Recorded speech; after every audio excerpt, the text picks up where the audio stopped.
Hey folks, welcome back to part 4 of Hunter Plays Metroid Prime Remastered. Thank you so much for continuing on with me in this journey. Excited for to get back into the game and to be doing this, day after day. It's been really nice. So thank you for all the support and for hanging out with me. It's been fun to share. We have rebalanced sound once again, hopefully to much more positive effect. I think I don't want to jinx it, but could it be my forever sound? Probably not, but I think it'll do for now. Addressed repositioning the mic and dampening the switch a bit, and I think we have a really nice balance. Levels look really good. So give me a shout out in the comments if it sounds good to you too. Yeah. Well, let me very quickly introduce my merry band of gifts. We've got Matthew right below me by the Linktree QR code, which will take you to all of my upcoming shows in my DJ world, and but also to all my social media and to places where people can send tips as well, to Venmo and PayPal. So all the options are hanging out there. However, it feels good to support. It's very much appreciated. We are streaming out to Twitch, Facebook, and YouTube. So hey to all three communities. I'm hanging out in chat, namely on Twitch, but I've got my eye on Facebook, and if and when people start joining me on YouTube, we'll try and hang out. We'll try and hang out everywhere. We'll check in on YouTube while we're streaming. Don't worry, YouTube.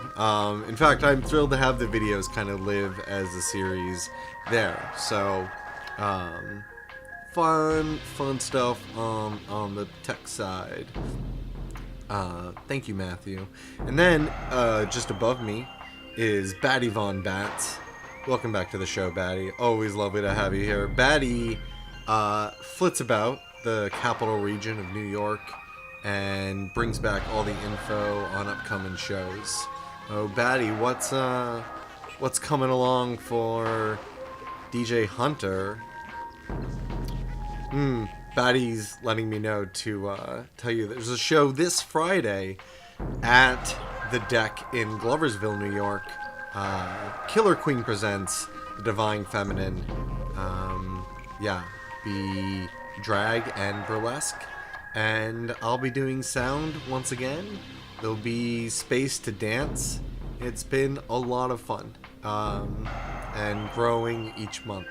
So if you're in rural New York, upstate, mid-upstate New York, come on out and support. Yeah, it'll be a lot of fun.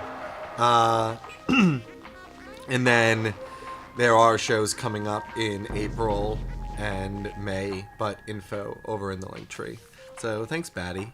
And in the final corner, the Beat Skull, who's going to continue along with this no death run, right? That's so the Beat Skull represents our Samus Aran's heartbeat.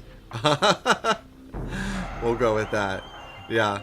So thanks, Beat Skull. Yeah. So far, heading into part 4, no deaths yet in game. We've gotten close a couple times, but I think we've got this.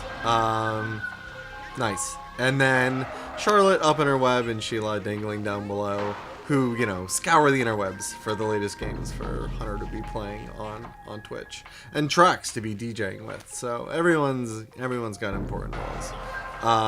It's lovely, yeah, as I've said, to have folks here. I hope you're doing really well, and yeah, let's jump into the game. Yeah, we can play video games and chew bubblegum. Bit of a mixed metaphor. We are a third of the way through the game, 32%. So done what, 11% of the game roughly each session. I think last session actually brought down our averages as I talked more and mostly about game design. You know, when you're playing at full speed and trying to talk about game design on the fly, and I'm not a game designer or anything, I just think it's, you know, it's interesting for me to talk about as I notice things. You know, we are headed back to Magmore. To do that, we go to the right. Yeah, it's interesting to talk about game design because I want to talk about something while we're playing, and you know, it's what's interesting to me. So,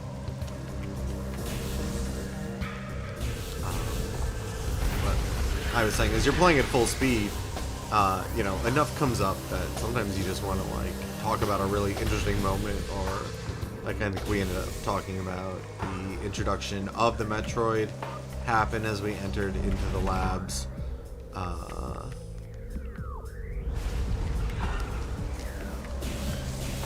And how, right, the Metroid is the namesake of the series, you know, and we're seeing our first one, you know, revealed to us, and this is a game that really delights in the depths of which it reveals its various everything, the way it reveals the world to us, the enemies, you know, and we've gotten to highlight the way the space pirates come to us in little bits over time. So there's sort of like a visual tease that builds them, and then a gameplay level of tease as we, you know, confront them in like more confined hallways at the other end where they're still sort of obscured, and then like finally deeper into the labs, getting to our sort of like arena battle with space pirates, and we also have the jetpack arena fight with them above the labs. Shortly after that, just more sort of textbook development where like only, you know, it's the same enemy and sort of the same idea but with one more element. But Retro Studios in Metroid Prime approached the reveal and development of characters and its world in a lot more nuanced ways that you know, has been really is really cool to see as we come back to a game from 2002, and which is largely unchanged. There's been a dramatic you know, work in the art and textures and lighting, and you know, it's, I guess the idea is right, it's running on Retro Studios modern engine for the Switch that presumably Metroid Prime 4, whatever it is running on.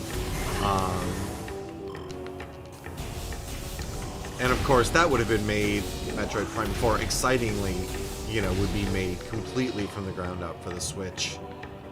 And while, you know, so there's a difference between the engine being developed for the Switch and running GameCube code with all the updated assets, and the idea of, you know, the blockbuster that Metroid Prime 4 is, you know, certainly in terms of the amount of resources that will, you know, if hopefully, you know, nobody really knows what's going on with Metroid Prime 4, so, you know, I don't really have any, there's nothing that I can add to that conversation.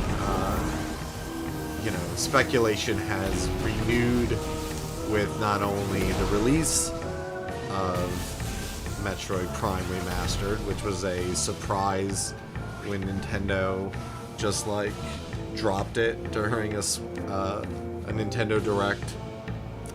I guess, I don't know. It's in early February, the start of February, or the end of January. It took me. So I remember. I think it was the end of January. Let's say it was like end of January,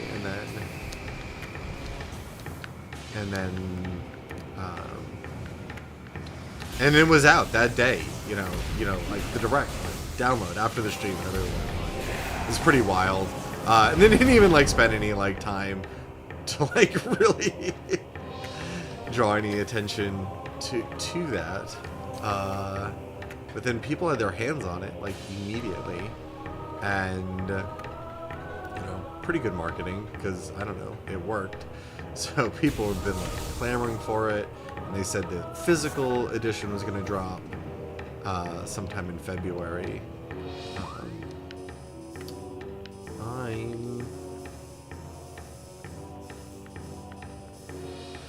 Where are we headed?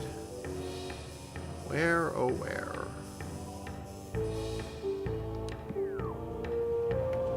Maybe to Fendrina. Well, I don't think so. Didn't I get the Spider Ball in Fendrina, and then I came here?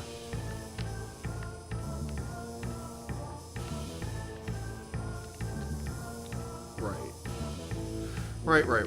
Yeah, I want to be, going deeper into Magmore. That's what we're doing with this. Okay, because we're gonna find places with Spider Ball tracks.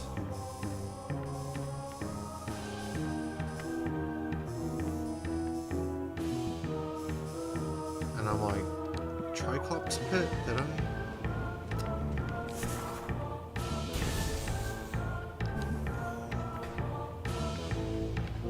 Not firmly demonstrating my ability to walk, talk, and chew bubblegum. That's okay. Got ambitions.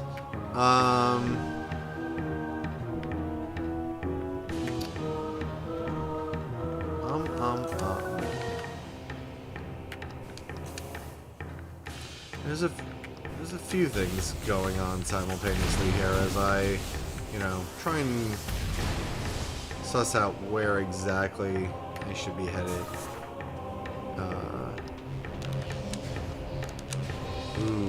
First try on the boost ball.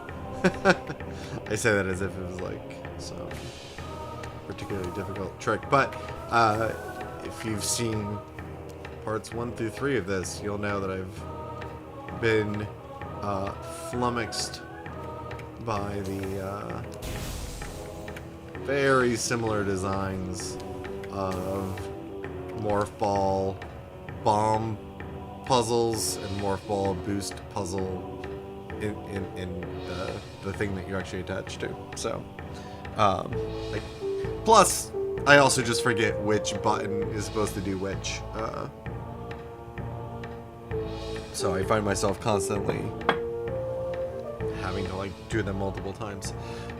What I hadn't done before is that we came here, we scanned this, but I didn't Bendezium. Oops.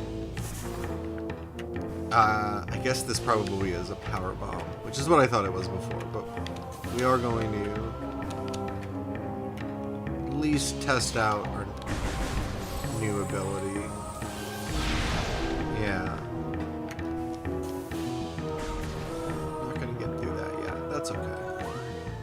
good to cross things off the list. We are going to just drop down to the door beneath us.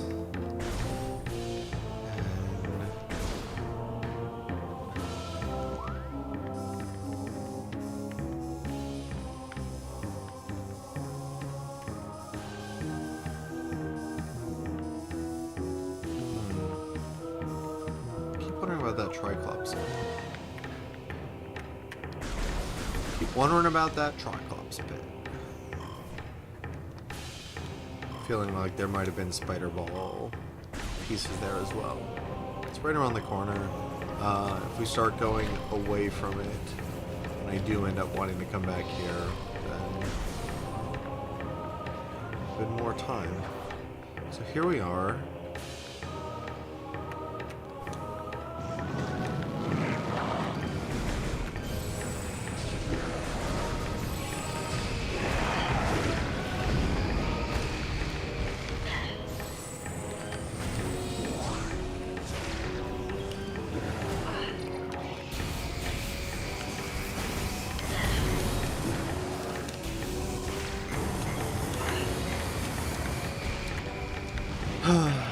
Lava. So hot. Alright. Well, that didn't go. But the fact that there were jet packing space pirates here suggests that I may have headed in the right direction. Because if they are... I don't know. I don't think they were there before.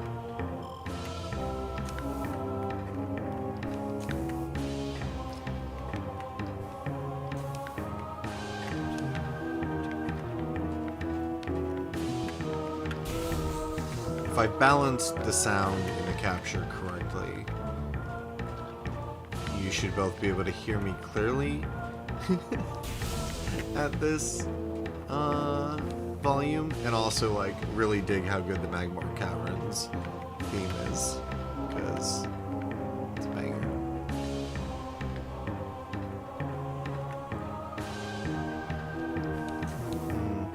So I can go under here. That seems excessive.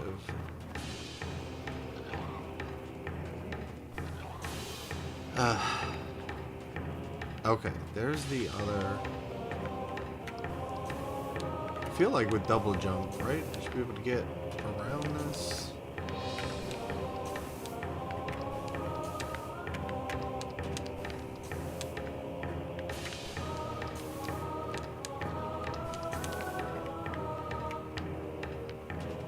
And if they don't want me to, then it's probably a good indication that this wouldn't be the right way. Because, like, that's not going great.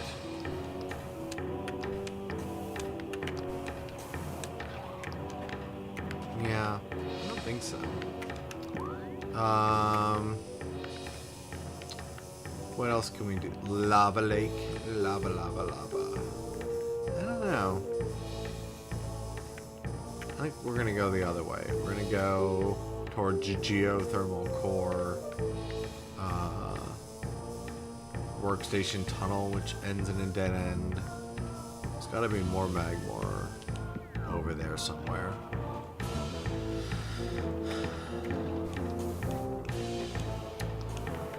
Each of these streams has had kind of a similar flow because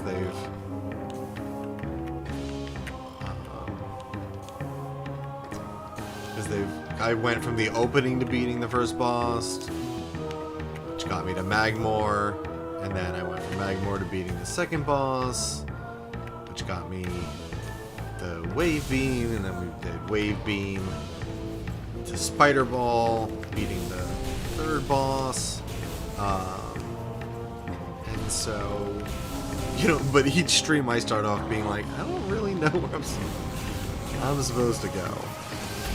I've got the new power.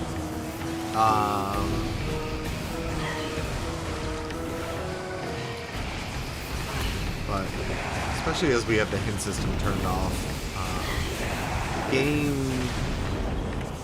game is not usually telegraphing very hard sometimes there's like some, you know, there have been some obvious like blue spots on the map. That is the game telegraphing roughly where you should be headed. But now that we've been most places that we can go to, I don't know, it always... That's... I maybe can't back up that statement completely, but obviously there are places we haven't been that we need to get to, but I guess I just mean that because the spider ball tracks that we need to find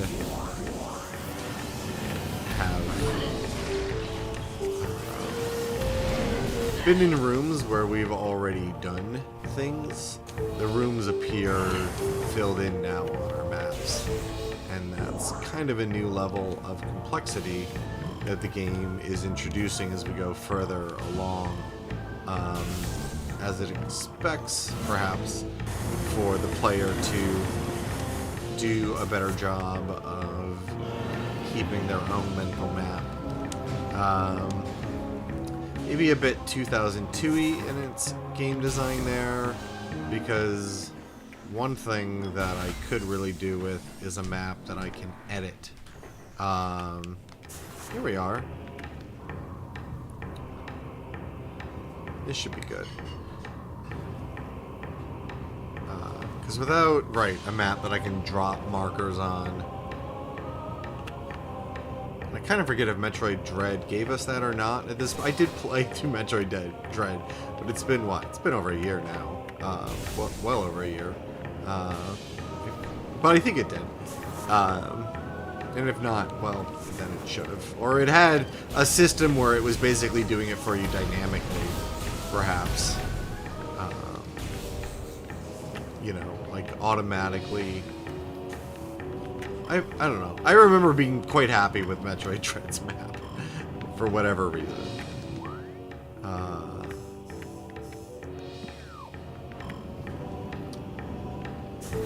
Yeah, I don't know that. So, seemingly that spider ball track did nothing for us, other than maybe cleaned up a bit of movement.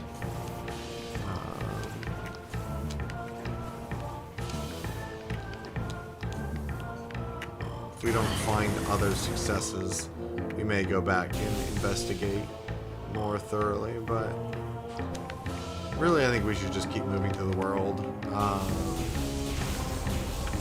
There have certainly been plenty of places where where spider ball trucks work, so I should just keep my eyes on the world.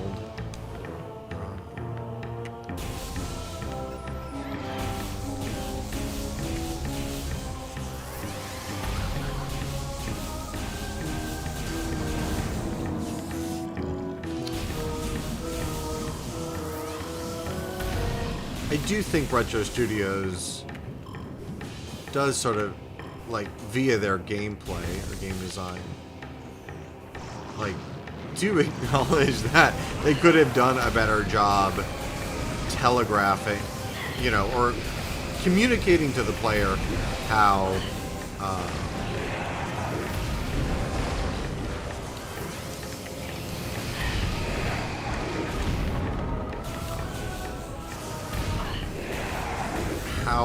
you know, where the next thing to do is, without just having, like, been taking notes on paper.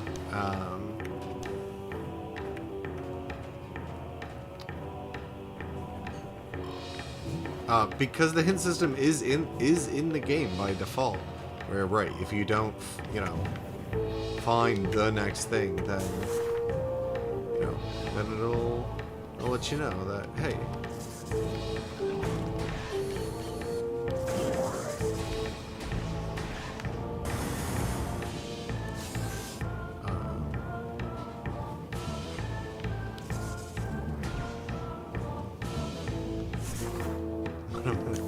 game will, you know, be like, hey, there's some tracks, you know, in Vendrainer or something, you know, try and draw your attention. You know, usually I think to the room where you should be looking for the next, like, main... Because, yeah, right, like...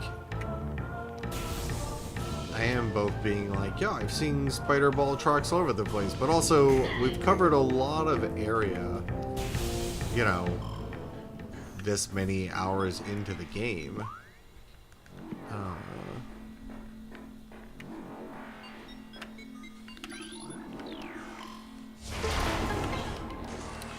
Well, here's something. Ah, only the tiniest bit new. Merely a save room. I know if we go back through the the space pirate lab, that we would get to a place where the jetpack space pirates attack. Oh no! I needed heat. Yeah, I think I I needed the heat cannon, and that's for one of the artifacts.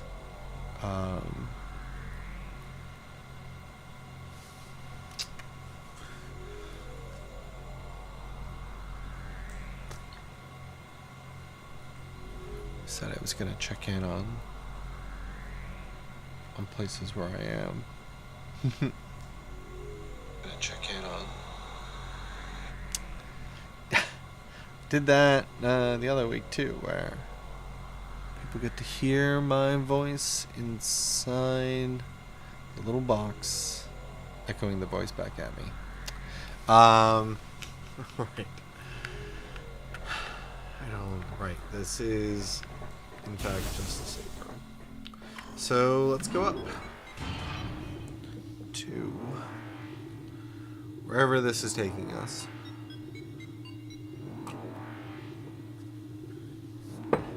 As we cruise for, you know, I feel like there's a Chozo statue, or it's like one of the showier. Well, here's a bit of track that I think is going to take us nowhere. Exactly. Where are you going? Nowhere.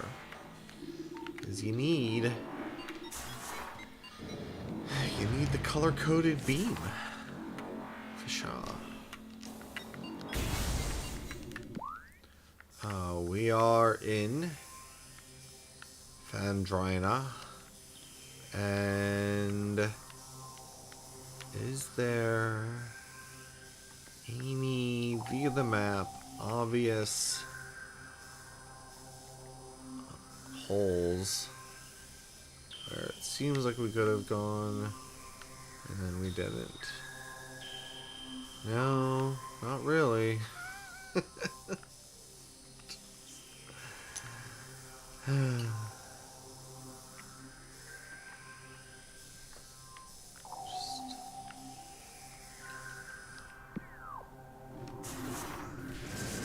I think, importantly, as I'm going through this door, this is the room. It's interesting. Bosses here. This is the room we get the spider ball track in. There is a little...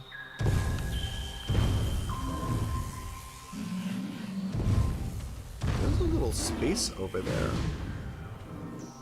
Oh, but we need grapple. I was gonna say, I don't see any spider ball tracks to it, yeah. And I really don't think the game wants us to go through that door with the spider ball track. So, alright, we've backtracked as we look for track. That track was a dead end. You could say it was a distraction.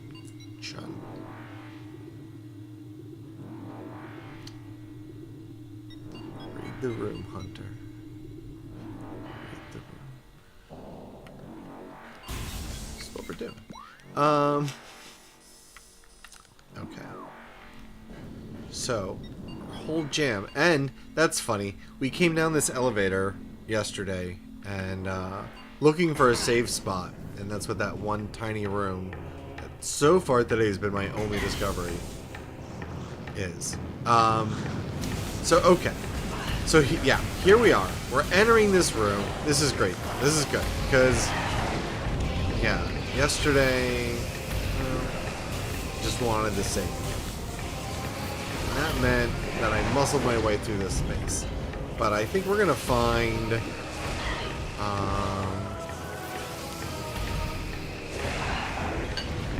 hopefully from here we can find spider ball track to use.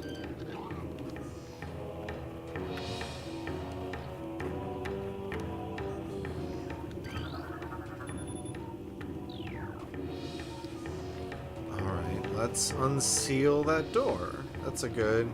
We've got an objective. Yay.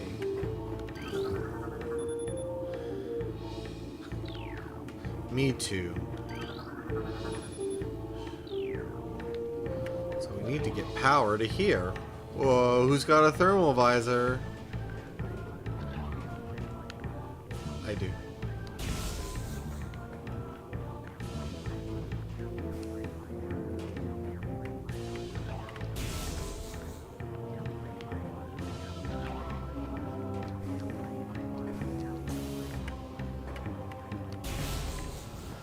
Boom, we found the 3 secret switches. Alright. This is good then. This reminds me of like where I'm at. What powers I should be testing out the world with. Yeah, the thermal visor and the charge, the super missile shot. Yeah, are both relatively new. So, okay, that's open just enough for us to enter from below. We'll do a better job of baiting these enemies here. 2 of the channels are still filled with lava, so there's only one way for us to go. And that is to here.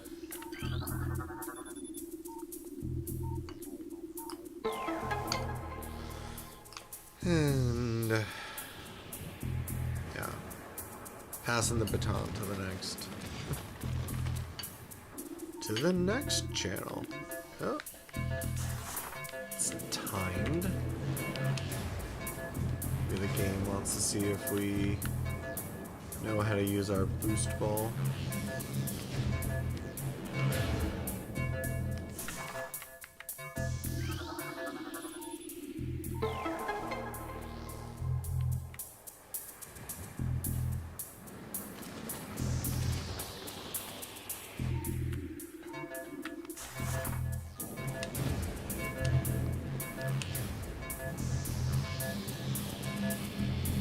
Well, you know, I wouldn't say that these channels are particularly conducive to boost ball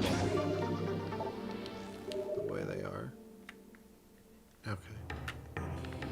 Getting that energy tank. Ended that timer.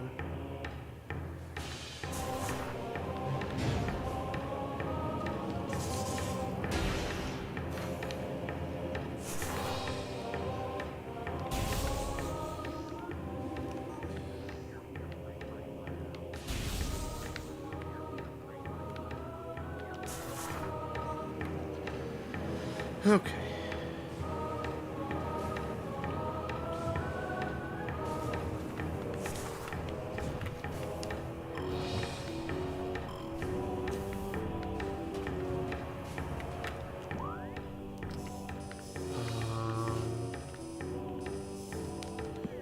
Could hit up this workstation tunnel.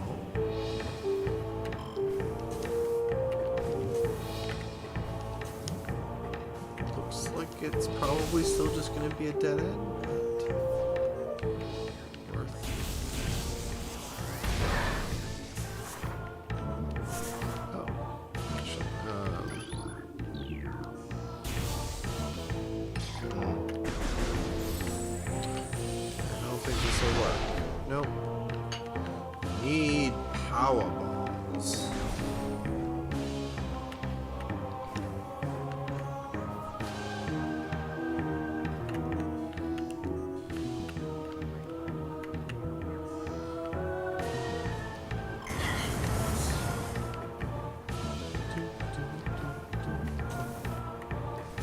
think what I learned there is, right, if I am just in free fall, I can't engage a jump. But if I jump and am below the height of the ledge, of course, and I've only jumped once, then of course I still have my double jump because I've already jumped once. You don't have that if you just push yourself off the edge. You have to jump to get to double jump.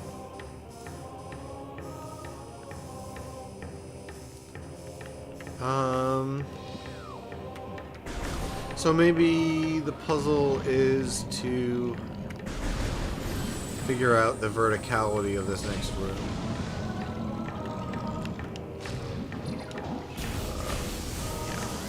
The lead cannon equipped again.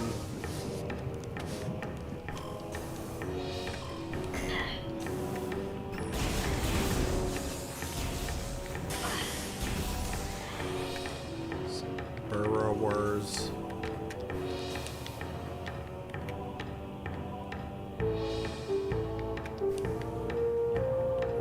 Oh. Looks a lot like a grapple. Oh.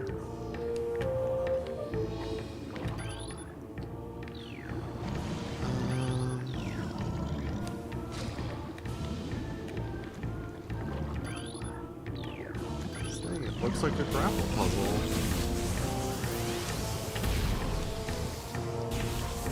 Grapple me this Batman.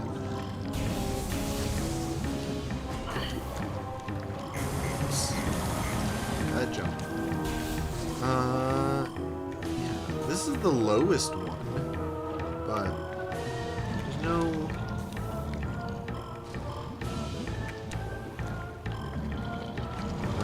Use the enemy to... No. The enemy hasn't been struck. They can't be used as a platform yet. And when they are a platform, they're too low to get enough height on that ledge.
This time we're going to go all the way to Chozo Ruins North. This time, I'll be deadly serious this time.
I should, maybe it would help me to remember that the jump is tied to the button in the north or up facing position, which I guess feels like it makes good intuitive sense. Every time I go into Morph Ball, I'm like, wait, bomb, dash, jump, press them all.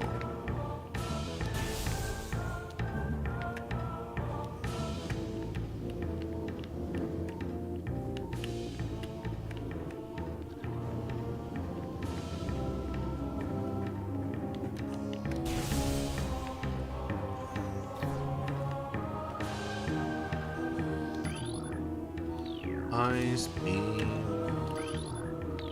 Endesium. Gotta find that power bomb.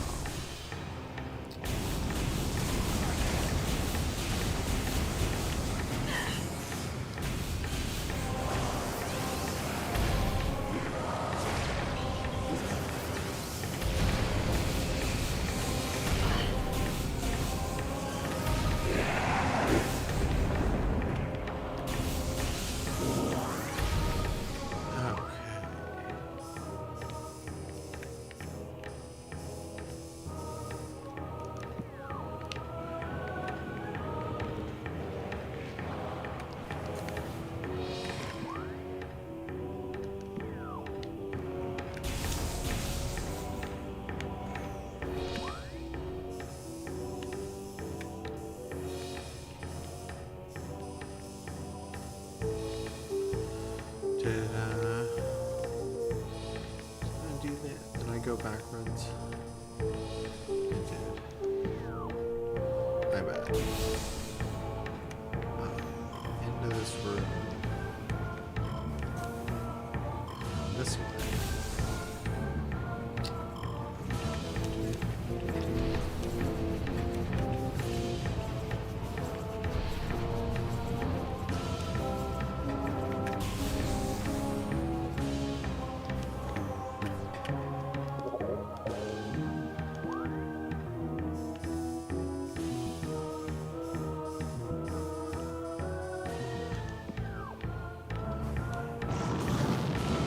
Returned here.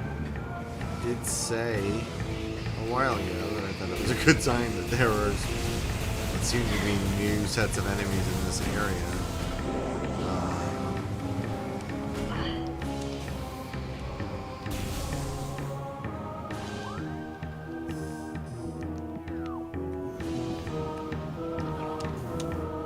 I do really like that once we gain the double jump, you can just go over that gate. It's a really good example of upgrades.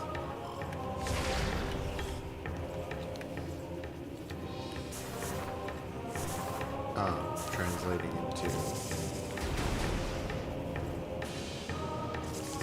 more efficient movement, more enjoyable movement as we backtrack.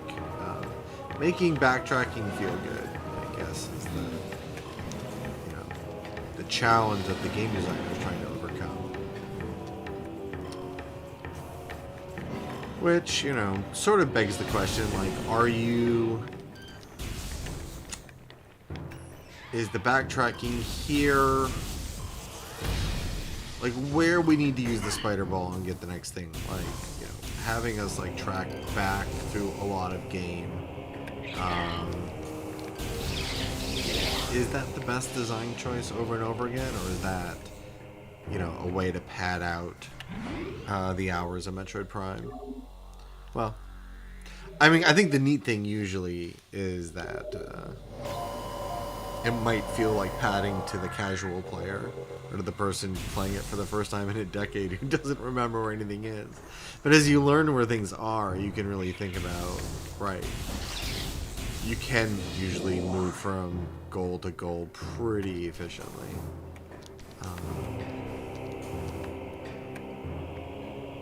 And that's part of the fun of exploring the world of Metroidvania.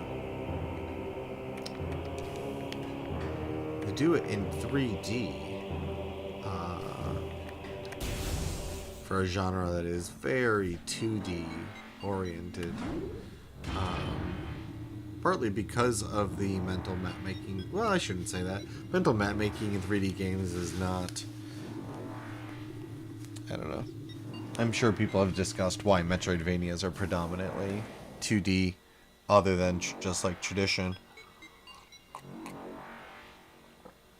and budgets. Yeah, I think it seems to work. Something about the flow of a Metroidvania makes typically the most sense. All right, here's some good options for where we should be going.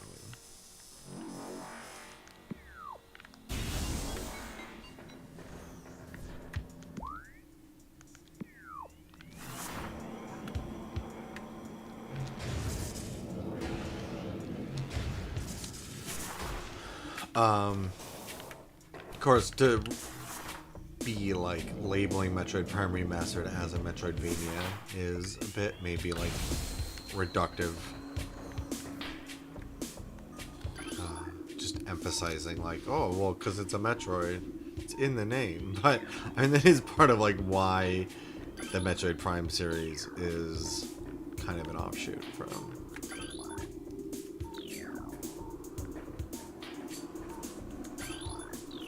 Oh, this is probably a thermal puzzle.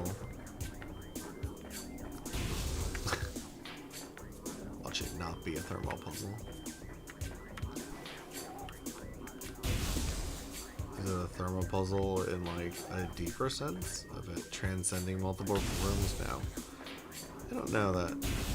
I do right. Like puzzles are generally like the puzzles is usually just in the room. Controlling variables, so problem solving stays enjoyable.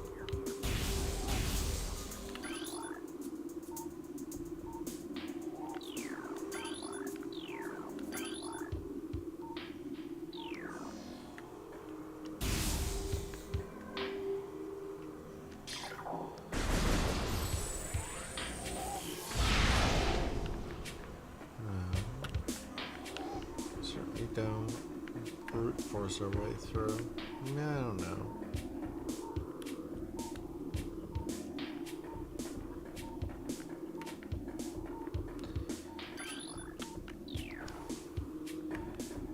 Oh. This is just lore, but it's interesting that we missed it. All the same.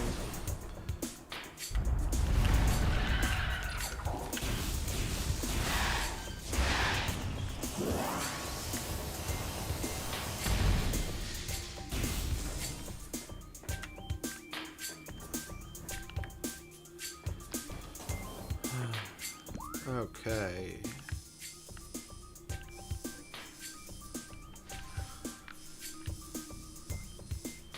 Yeah, I think we can do this puzzle. I think we've got it all.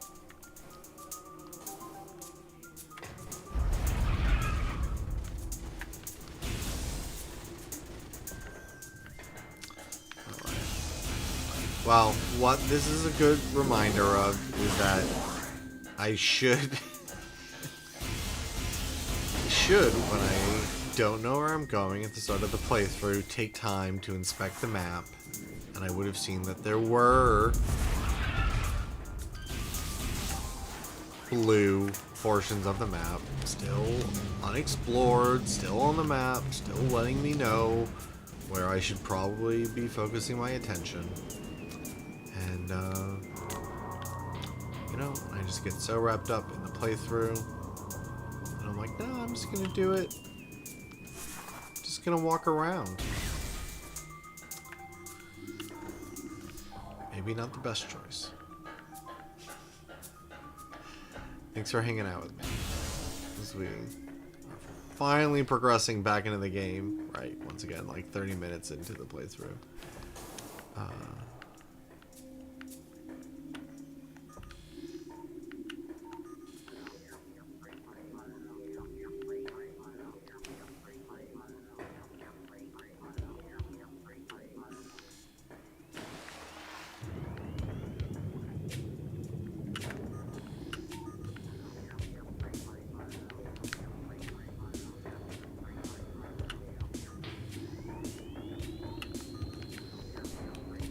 another way, talking about visors. This game is big in the visors, and how in games after Metroid Prime, the generation succeeding it,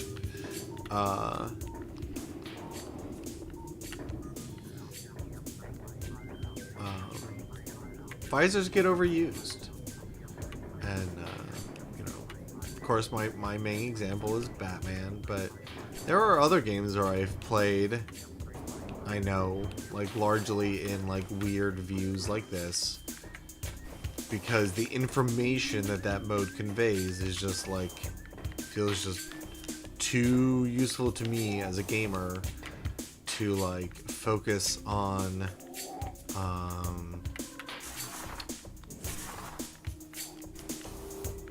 to prioritize the more aesthetic consideration of how I want the game to look, versus how I want to play the game, because I am, playing a game, so.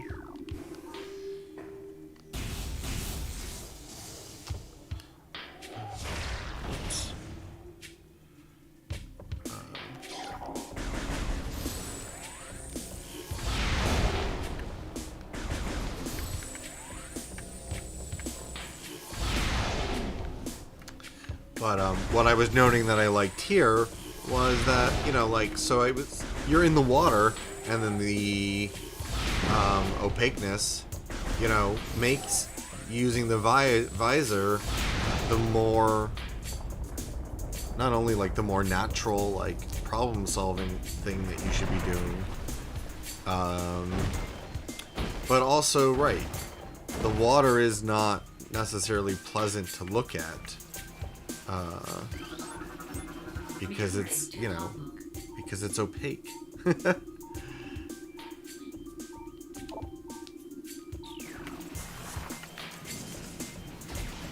Shit. Yeah. Wasn't super ready to, have that enemy floating at me and do my weapon switch.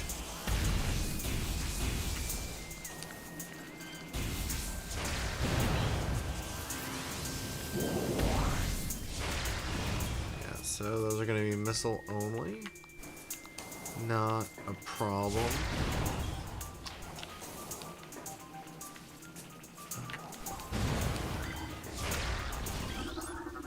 Here's another new enemy.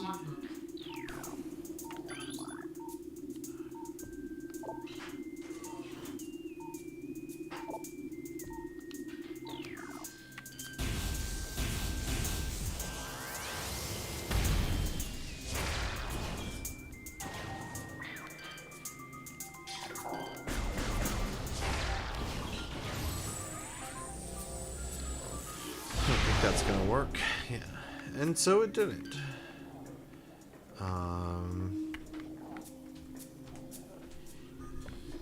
Yeah. Maybe they serve another purpose, Brendan. Maybe they're like, oh, they're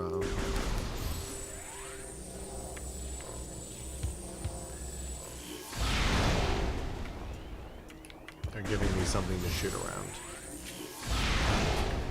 Or not. Trying to hit the thing behind it.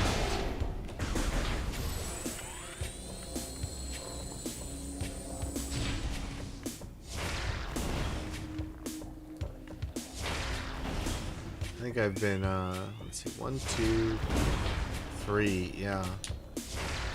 I've been, wasting missiles. Somewhat recklessly here.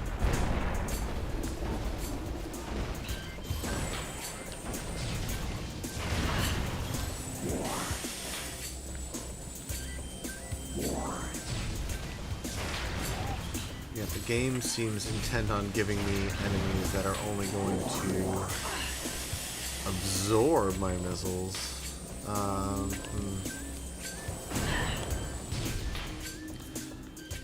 I did realize from the get-go that this was going to be a bit of a a gate, and then I just didn't pay enough attention to how I might fail to pass through the gate.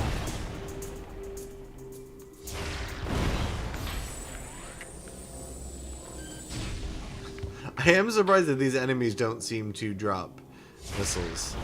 Pretty hardcore retro to be like, no, we want you to have this many missiles. That's what we said. This many. Woo!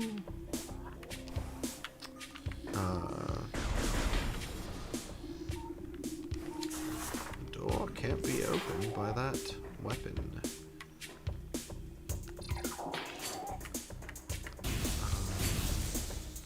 What are my options for for recovering some missiles here? Yeah, I don't know if I was just unlucky or... I mean, certainly I should not have gone about that as my missile strategy. But I don't know if the fact that I didn't pick up any missiles in that room was unlucky. Pounding on my poor decision making.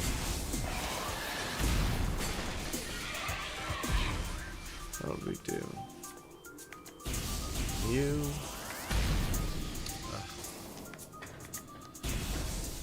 How far back am I gonna have to go to put some missiles into this tank? There we go. To this room. Thank you.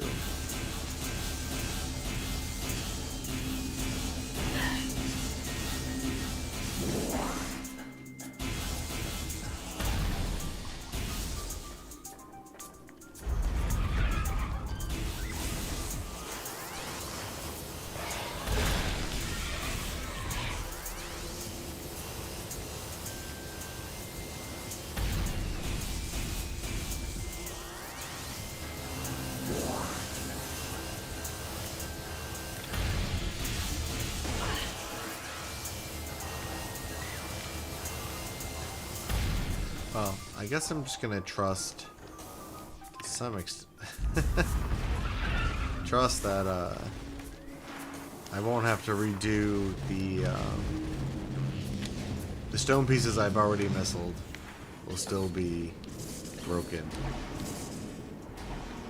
Which, you know, definitely jives with everything else how the game works. Like, I wouldn't expect them to, especially since they like are physically altered by being struck by the missiles. I think it would be pretty weird to reset that room. So this should be ample. I think I only fell short by 3. No, that's cool. As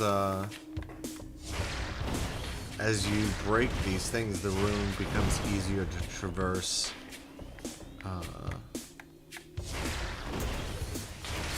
As well.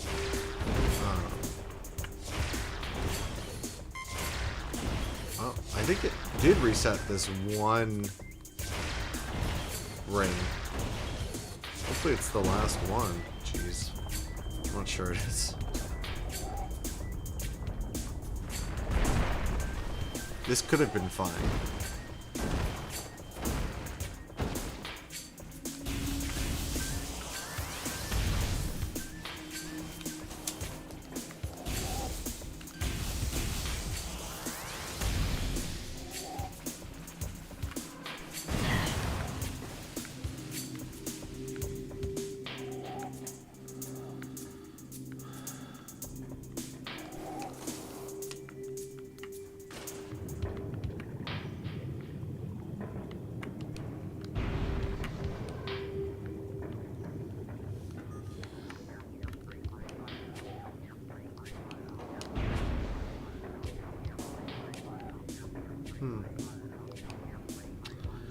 Yeah.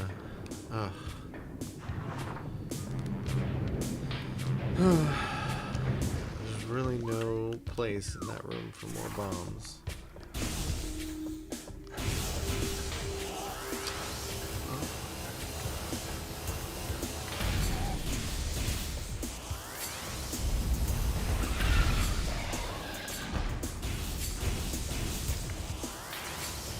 This amount of backtracking is not ideal.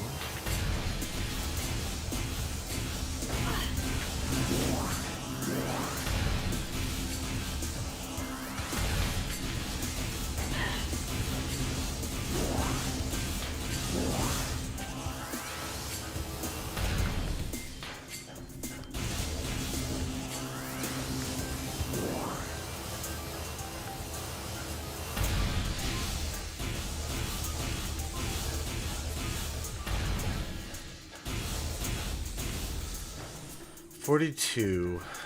The answer to the life, the universe, and everything.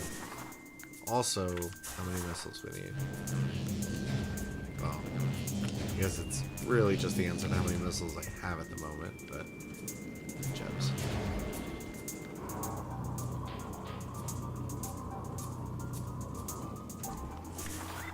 Not super sure what the purpose of the dip in the spider ball ramp there is. Probably to prevent a double jump from the ledge to that to that ledge, from ledge to ledge, but not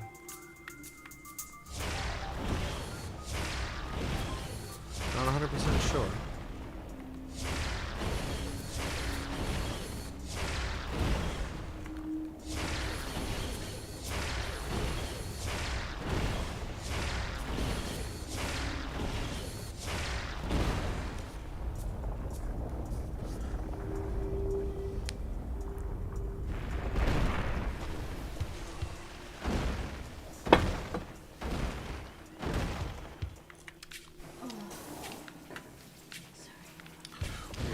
Really putting this room through a stress test.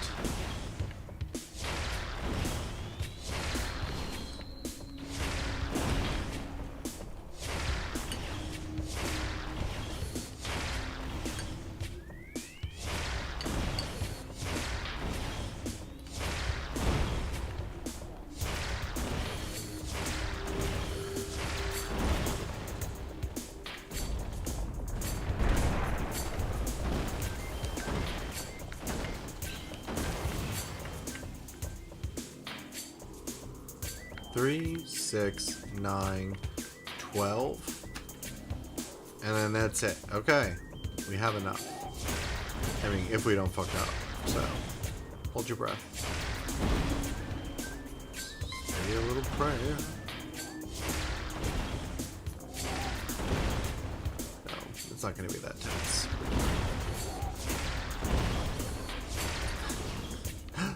Block 1. 7 fires and missiles. Oh, 2. Again. There we go. I think my missile nightmare is finally over. Get scanning. Wave Buster. Ooh.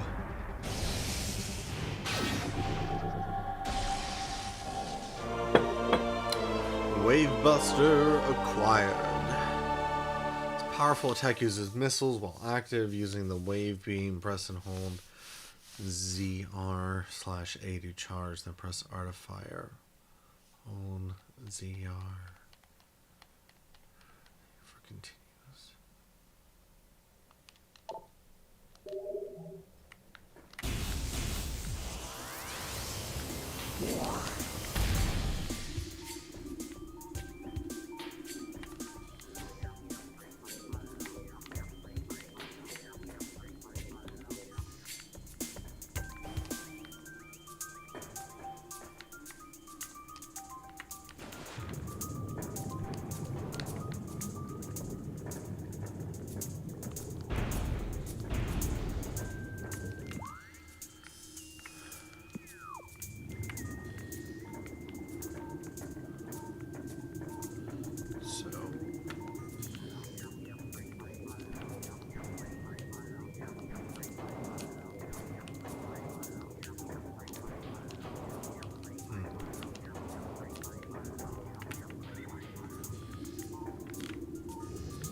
I don't see how a new beam is gonna help me get into there.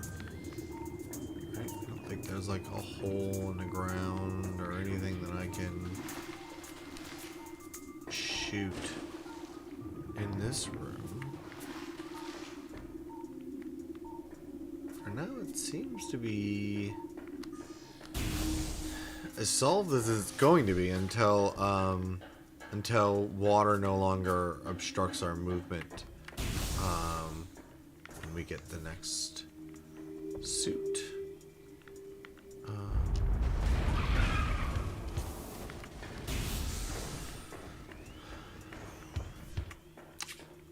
That's okay. There's another blue unexplored area here in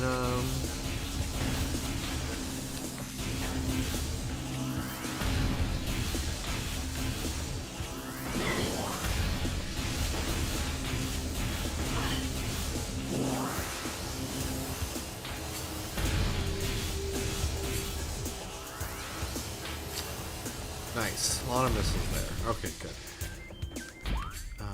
We're gonna go.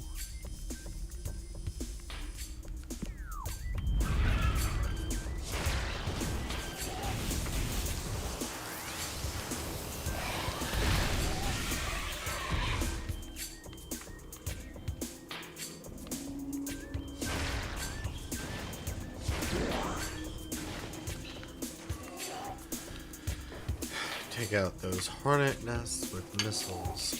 Now that we can double jump, we can just get up here nice and quickly.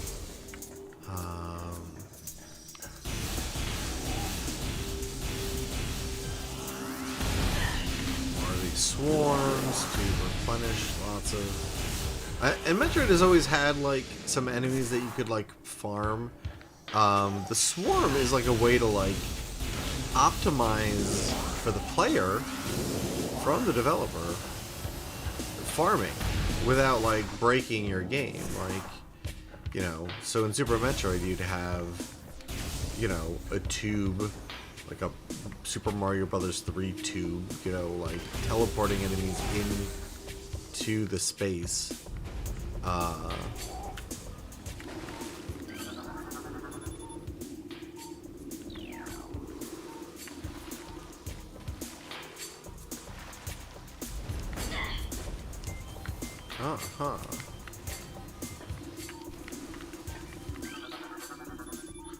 Yeah, but did you think to scan the geyser after the toxins were cleared?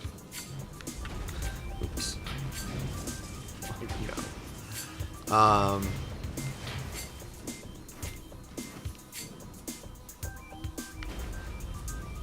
Oops. Oh, I was not ready for that. That was my bad. Yeah. There we go.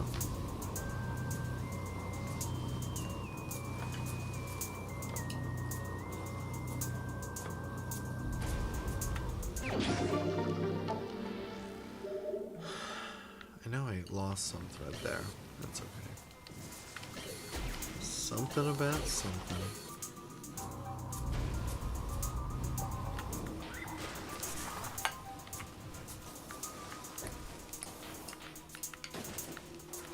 Which way are we headed?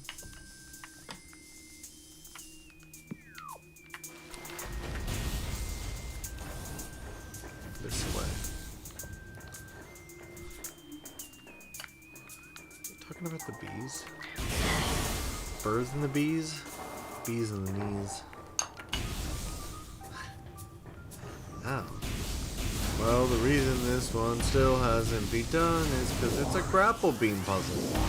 We don't have the grapple beam, and we absolutely cannot cheese this. Okay. That's okay. Just a slight detour. I still think overall heading towards the big tree room and stuff is going to be the right call. We'll find some more speedball opportunities, hopefully. in these rooms.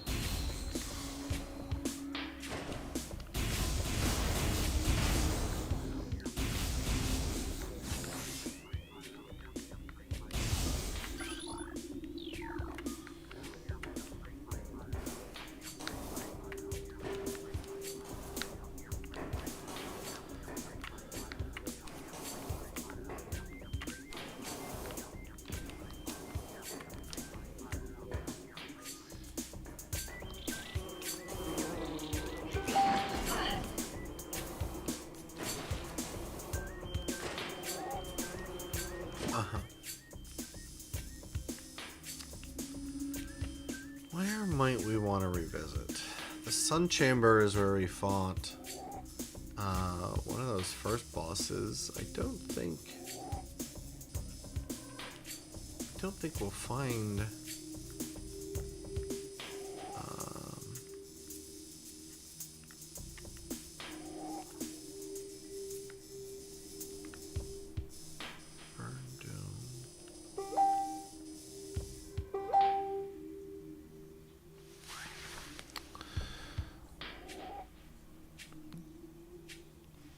forgot to silence my notifications.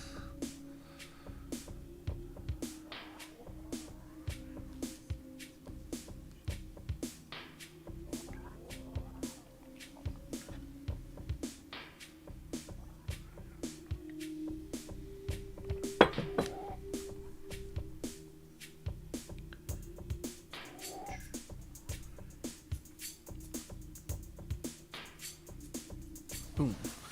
All right.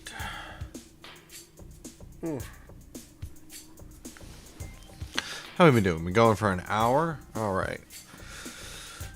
Oh, I didn't silence that notification from... What does do not disturb even mean then? I can still be disturbed. Disturbing turn of events. Let's try mute. I hear you on my phone. And it's like there's an Echo, echo, echo.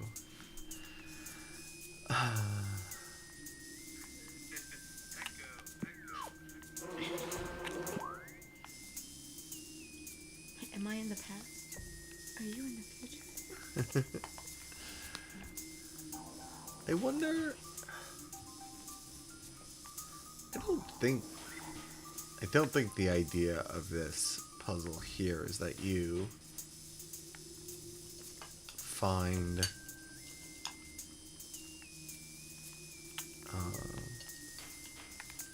no, it's very clearly the exit. Let's stop second guessing that and let's just continue on. I'm gonna go through this blue door right here. As we continue to search for, I don't know.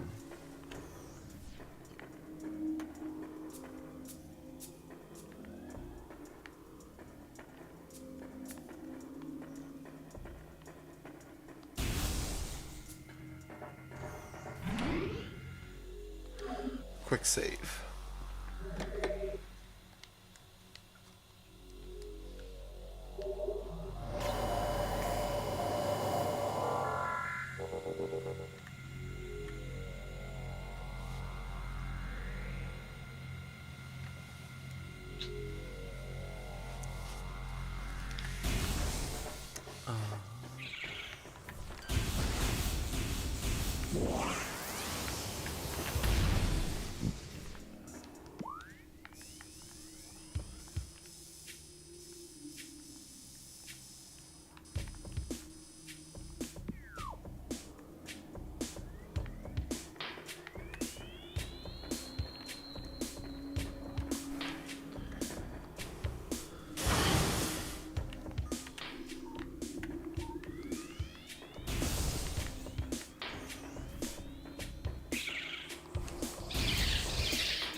Not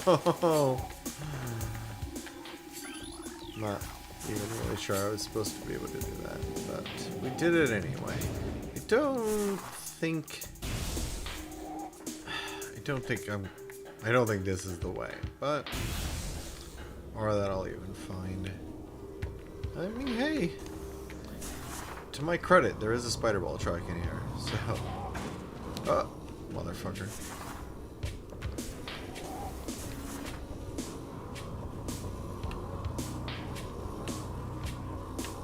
Camera switch makes that a little bit trickier. Yeah, ooh, a whole missile expansion. Yeah, I know. I don't need to be cheeky about it, but at least we found something. At least that.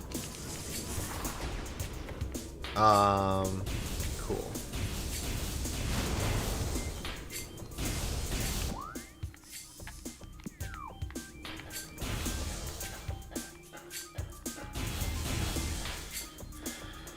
This is not a 100% playthrough. This is very much just but certainly not a speed run either.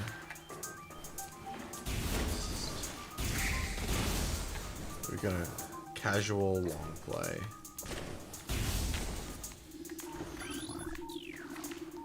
Yeah, that's this room. So cool. Of course, no way for us to like notate the map with like a check mark and say that like, yeah, we cleared it out.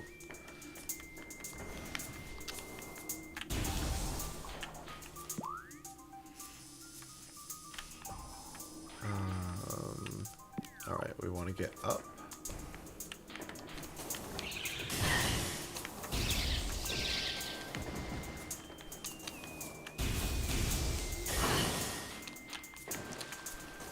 Not doing a very good job of getting up.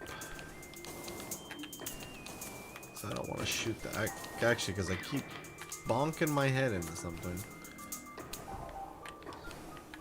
Bonk bonk.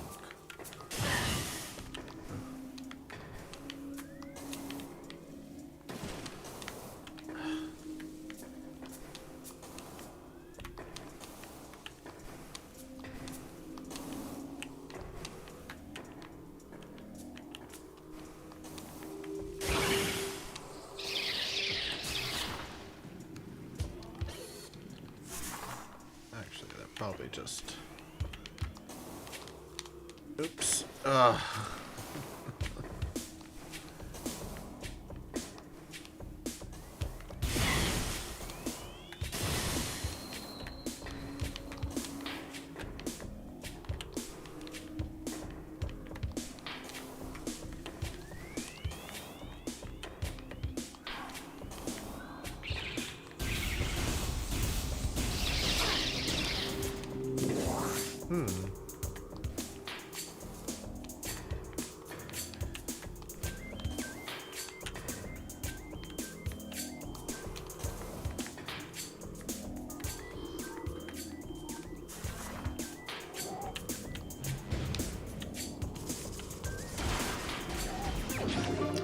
Hey, missile expansion.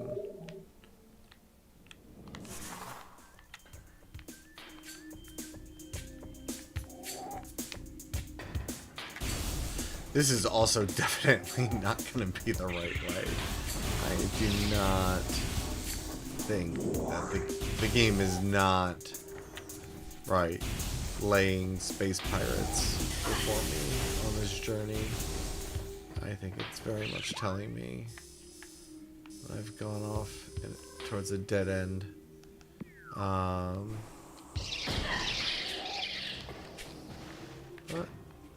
we'll see. Still gonna come all this way, so.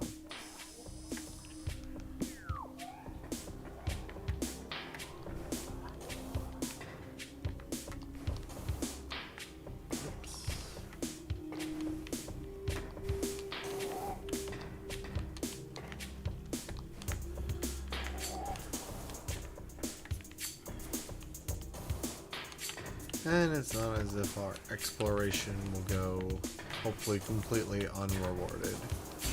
But, and we can think about the way the game is, like, softly indicating where backtracking is, hey, to my credit, or not. But I found another, there at least is, ooh. Good job remembering where my jump button was. No. At least there was a spider ball track to take advantage of. Oh, you know, I still haven't fired this wave buster. Okay. No, there it is. Ready to eat missiles.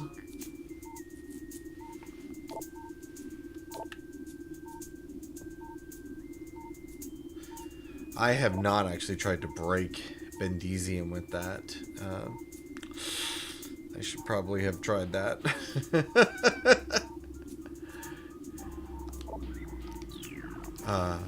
Why am I reading that? We haven't been reading the Chozo lore. It's too lore-y. There is more though. There's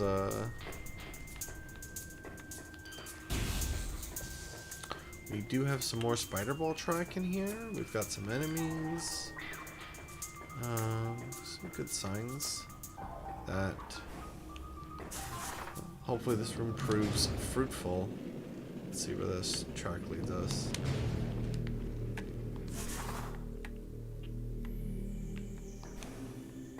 Oh, I'm in a new room. Wasn't even on my map before. Okay. This is looking pretty good.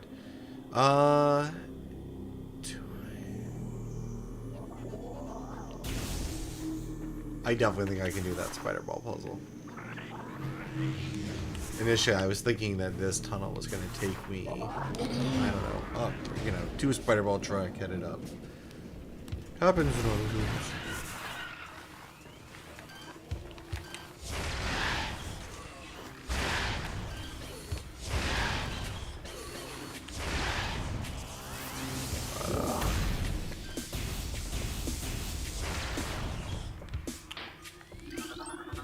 Recording to logbook.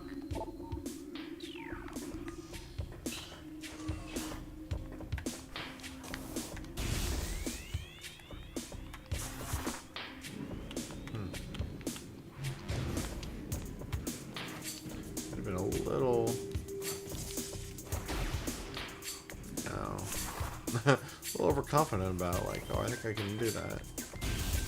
I'm glad I came back and checked, but there doesn't seem...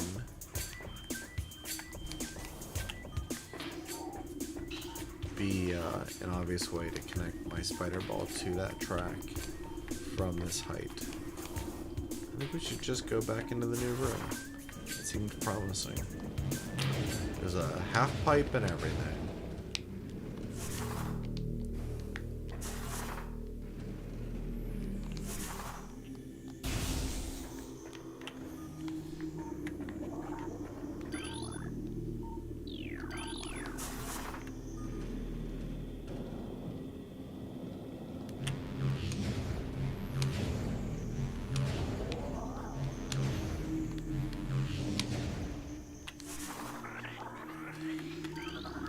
Scanning. Adding it to your logbook. Scanning complete. Recording to logbook. Oh, right, at some point I was talking about why this is not really a Metroid. I don't know. I don't want to have a conversation about if Metroid Prime is a Metroidvania or not.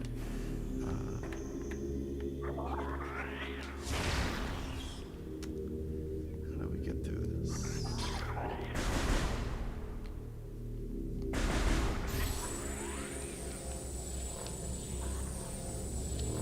Which isn't, I mean, it's because it is a Metroidvania, but it gets to be what it wants, which is a first-person adventure. Do.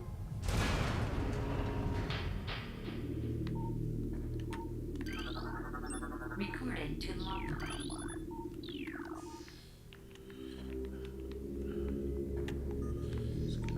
figure out where else we can do that. In this room. Oh, actually, we do it. Doing it.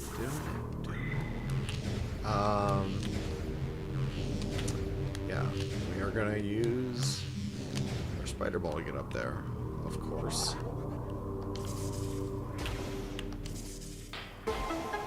Nice. Put those pieces together. Oh, but there's more pieces. Down here. I'm sure. Alright, yeah.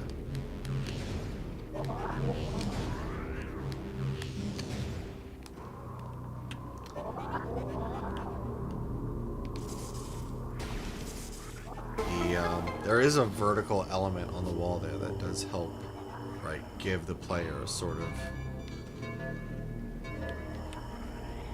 obvious, right, you know, some sort of visual cue as to, like, where they should be boost balling, even though their ultimate goal is likely beyond the camera view.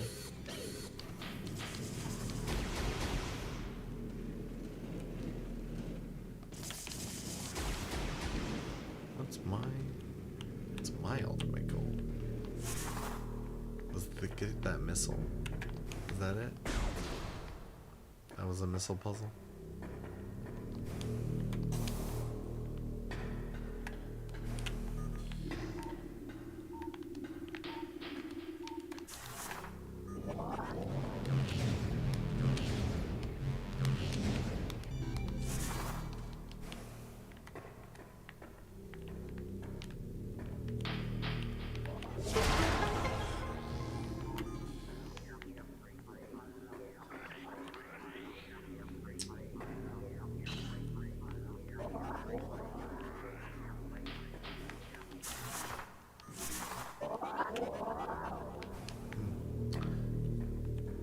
Thermal visor would have provided clues to that puzzle too, if the player was trying to solve it that way.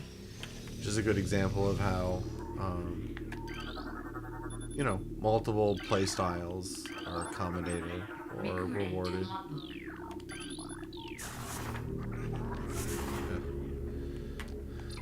Still having trouble with the holding X and then moving the D-pad to do the swaps on. They put lore everywhere. We're in a hallway and there's lore. Hallway lore. 20 years before Dead Cells.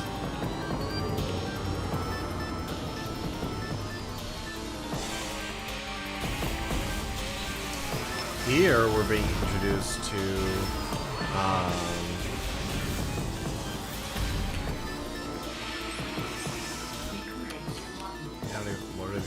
Chozo ghosts. Chozo ghost. Kozo ghost.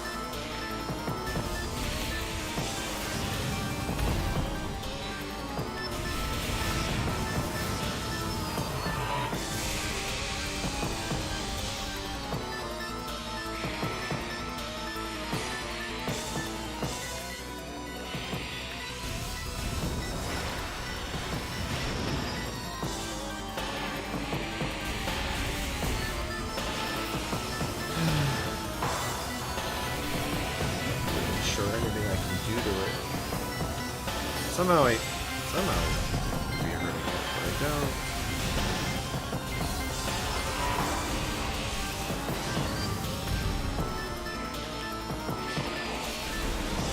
Okay. Traditional beam weapon.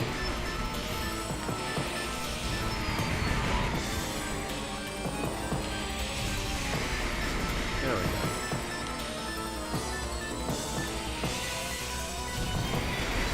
So here we have an invisible enemy, but already the solution is not the thermal visor. It's already,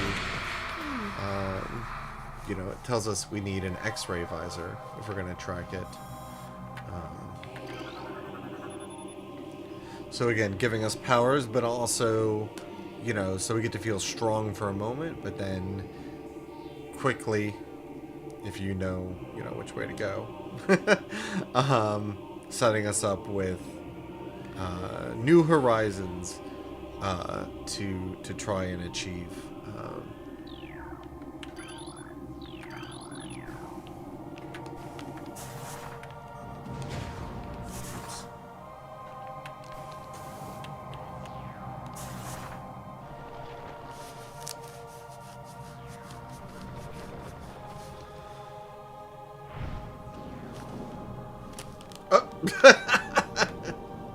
I was too busy wanting to mime the Kozo statue's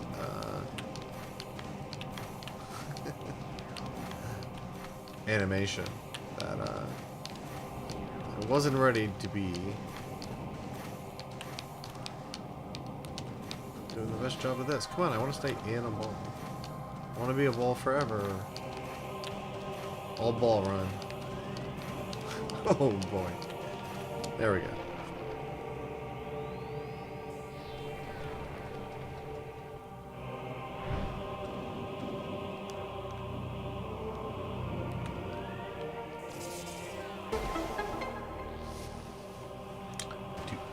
Do.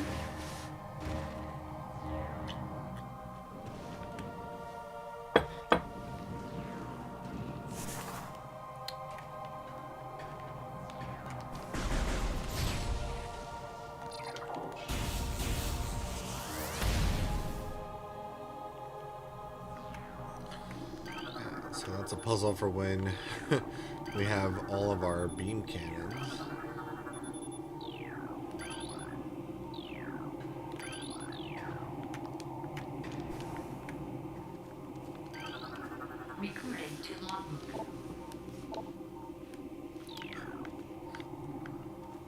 Chozo are like the ultimate always leave a note parents. I mean, they've just left them everywhere. But all Samus Aran really wants is a hug. And to be told that, you know, she's done a good job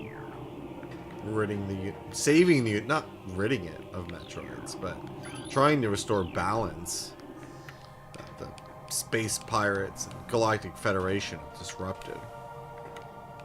Is that the story? Might be.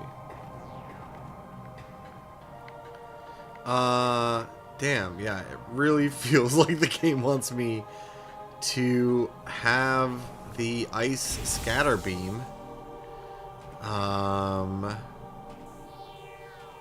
by now, but I clearly do not. So what's up with that?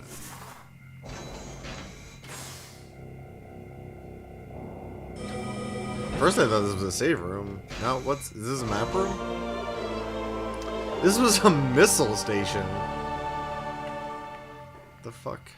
Why even? Nice. Okay.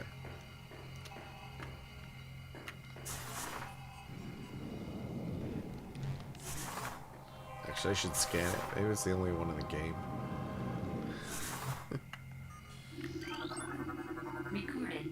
Probably not. I'm sure there were other places.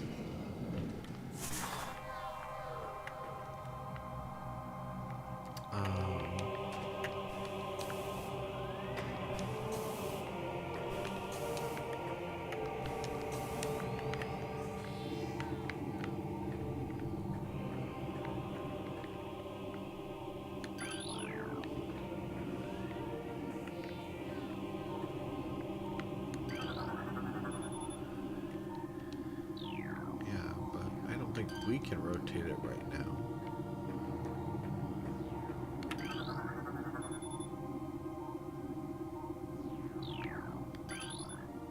They appear largely decorative. I don't know Samus's suit. I think if somebody puts a giant glowy thing somewhere, well, I don't know. It's a vibe. Whatevs. I hear you.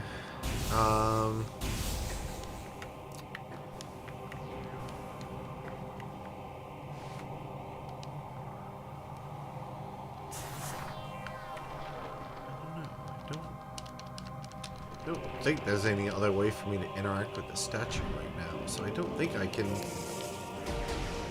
change.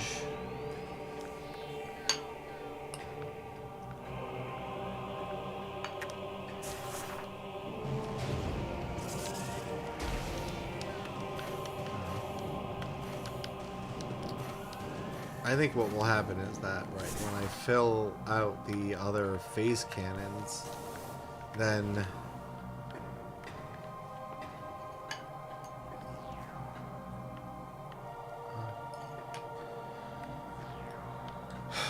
although this raises a good question, can I leave this room?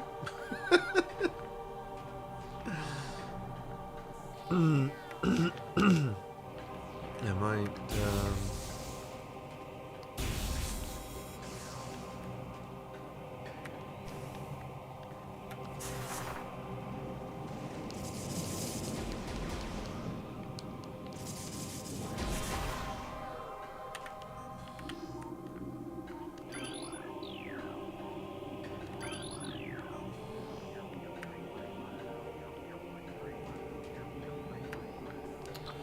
so when we look here, I mean, what's highlighted is the spider ball track.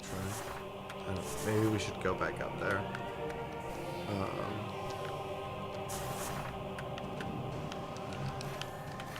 I don't think I can just like reuse that same bomb mechanism to do something else useful. Oh, you know what?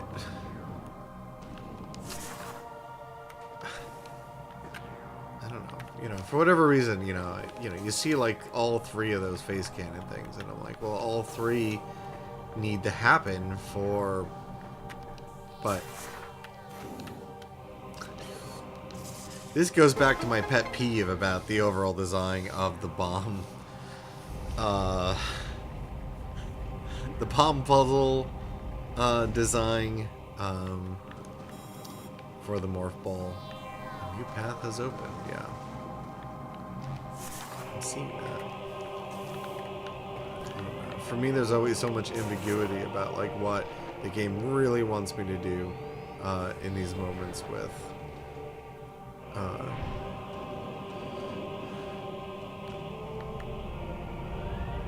either bomb, morph ball bomb, or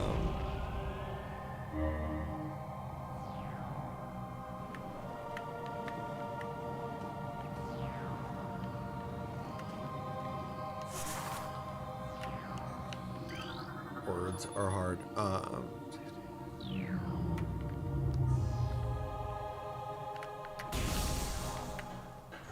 Either morph ball bomb or morph ball boost puzzles. Drainage.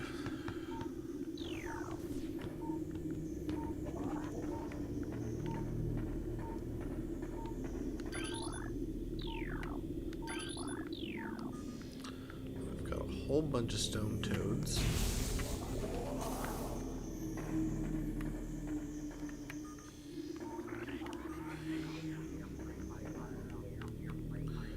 Got some fish.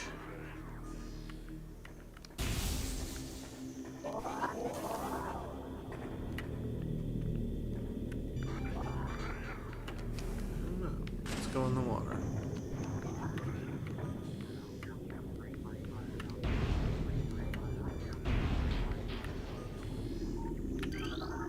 What do we got? We've got a drain cover. Okay. Telluric. We break it.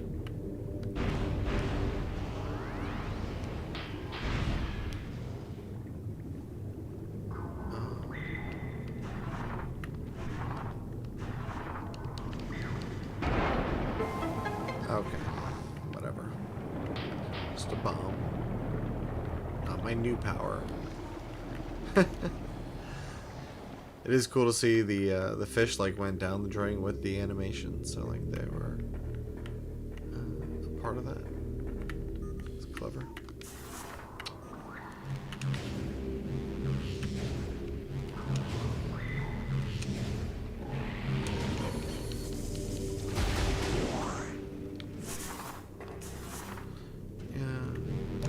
Trying to destroy the toads? I don't know.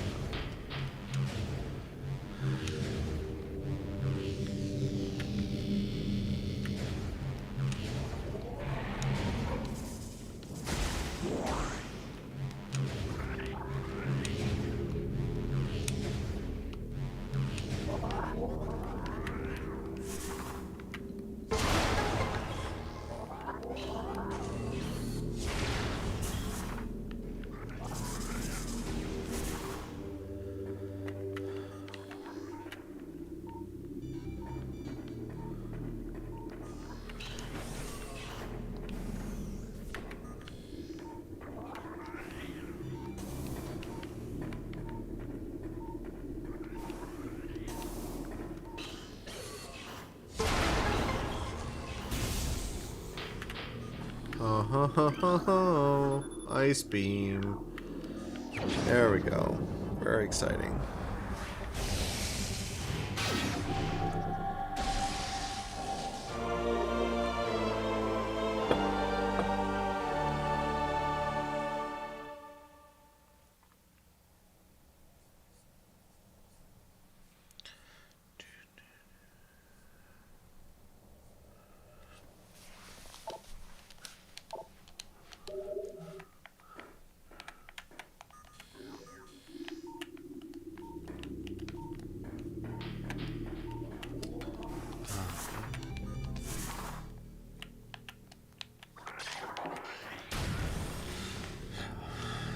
I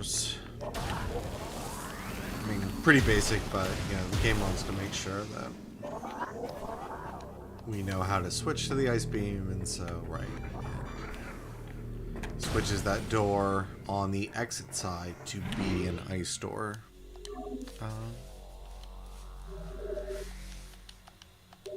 Pretty basic, but they take the time to do it. Not even sure it makes much sense. Also, I mean, the ice beam just kind of dropped there, like, in that room.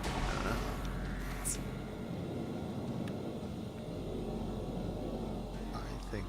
I'm not necessarily sure why sometimes the game seems to, like, prefer the anti-climax. Before we jump on an elevator, we should check out that ice door.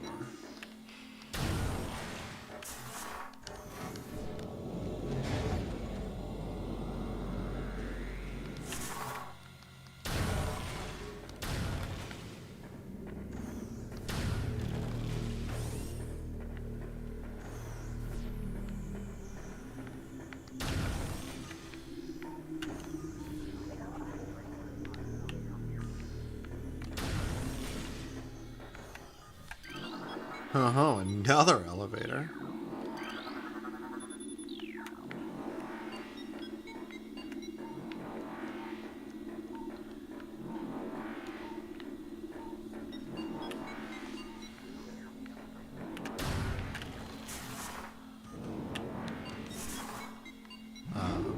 Yeah. Check one of these paths out. Yeah, we're at an hour and 45. Yeah, we'll see. See where this opens up to, and yeah, where the next. I mean, ice beam could be a spot, but we've ended on boss battles, so we will still try and find ourselves a BOSS.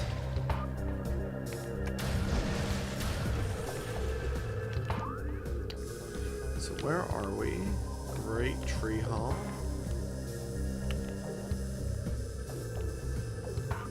Let's do it up.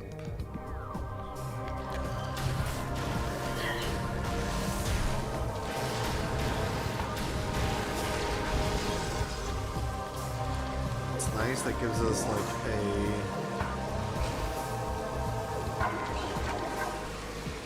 a movement. So where we don't need to have a charge beam, we can just fire quickly a single ice shot and then follow up with a bomb.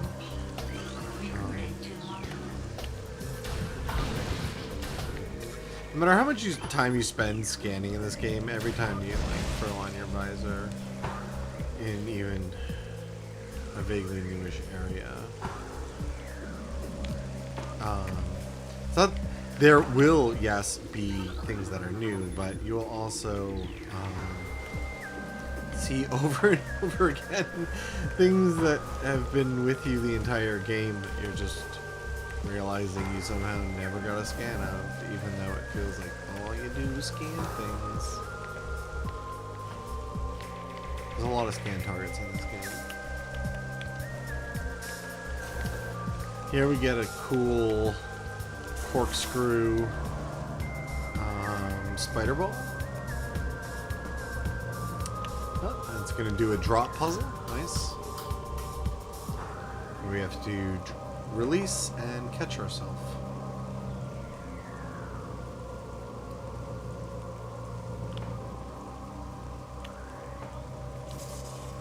See if we can get ourselves on top.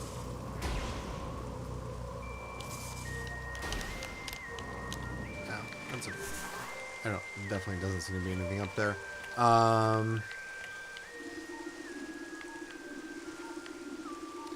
Yeah, cool.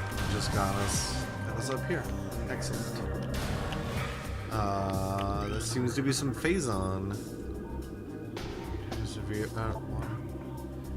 Water traces of bendesium. Bendesium. Let's see if we can bend the bendesium to our will. I think. No, I didn't do it. Okay. I was wrong. Let's see. Super Whistle? Well.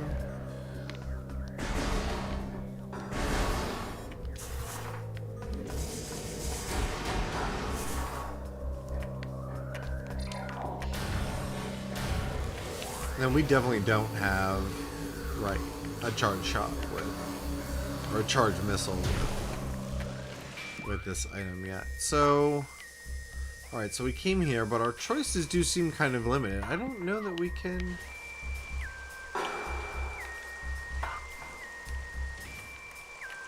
don't know that we can get to this other door.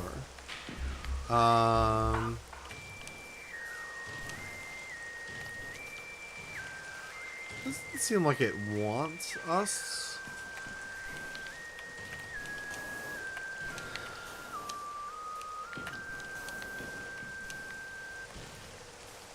To be able to get into it.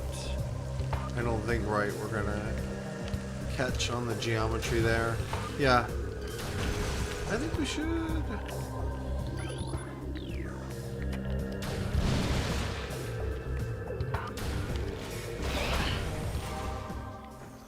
I think we can just go back and take the other elevator.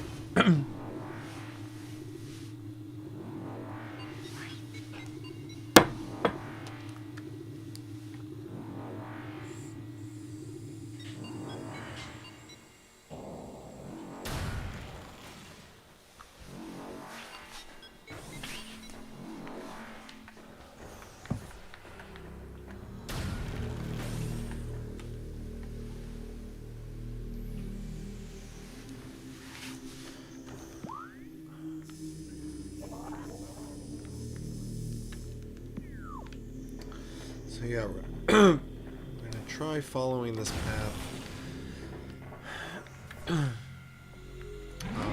to the left here, and we're passing by a save, so we'll take it. Even though I think we're basically at full life.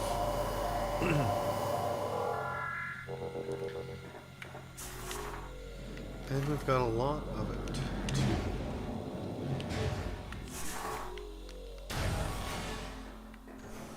So here we are. taken the other elevator we discovered. Doo, doo, doo.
Some more missiles, which is great. Oh hey, we've reconnected to this place where, because without grapple beam, couldn't do anything over here.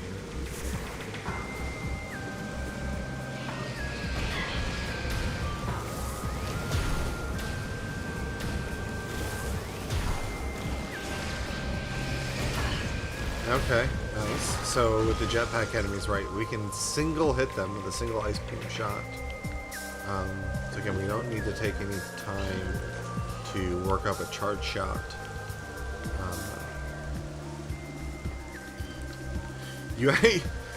My inclination is always to explore, but I'm sure I have fucked this up. Where like, if you fall off this ledge, the game is not, I don't think, provided a way for you to get back up from this side, because the whole point is that you can't get here till now. Or maybe not. Maybe we're jumping down. Are we? Okay. Alright.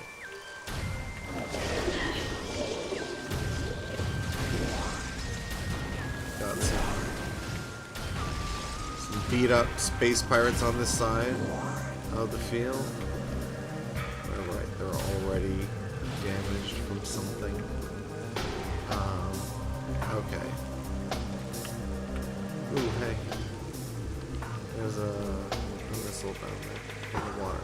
But yeah, we, right. If you fall into the water, I guess, right, then you cannot get back up to this ledge yet, because we do not have grapple beam. Probably a good indication that it's coming up in the near future for us. Which is good. Maybe we'll have a boss and a grapple beam. And,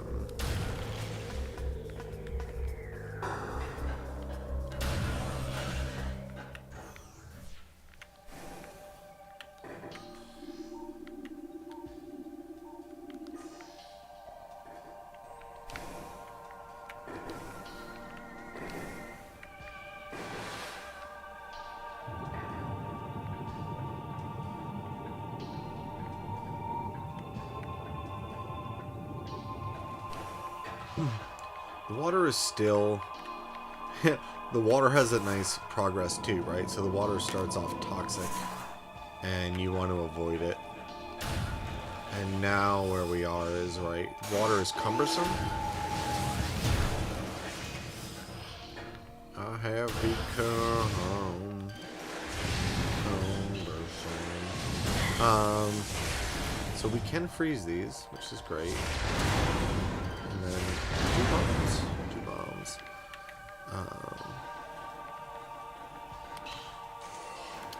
Fun new door design.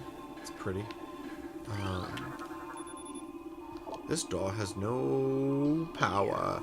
Use the thermal thing.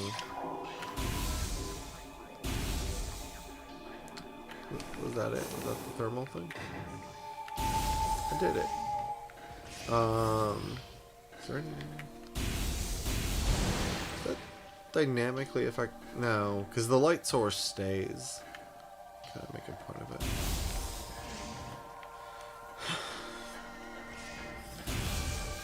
I was talking about the water having progression, like everything in this game.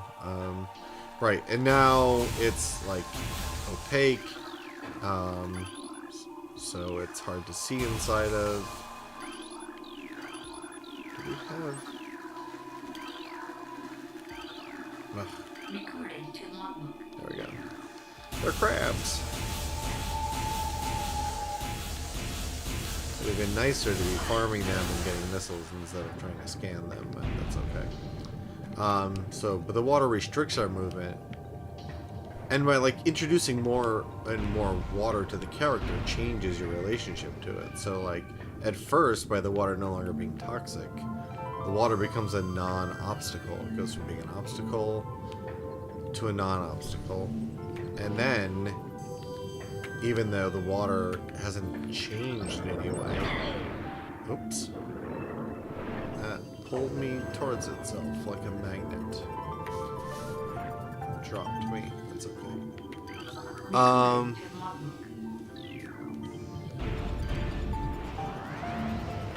And now that we are submerged in water, it becomes an obstacle again because our movement is severely restricted. Tangleweed.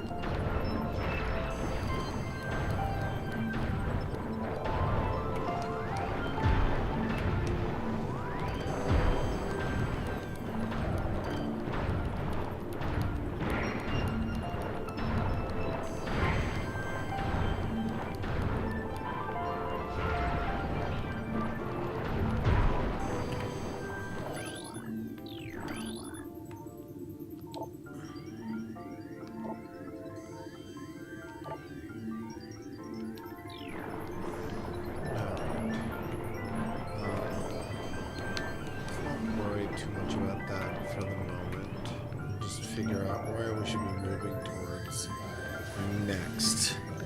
Because really, actually, I think the whole punishment is that we've been pulled down to the bottom here, but it looks like the door to our, where we want to go is more in the middle of the room, which is a fun solution. Instead of, classically, you're either moving, across a room from one side to the other, top to bottom, left to right, etc. And so entering a room and then for the challenge to be to get to the center of the room is an interesting reshuffle of that formula. And here they've tied it to not just like a reshuffle, but we have different sort of set of dynamics going on.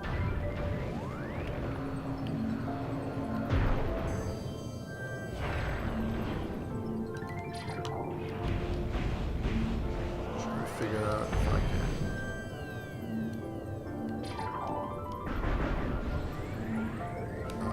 hurt these enemies before we get closer to them.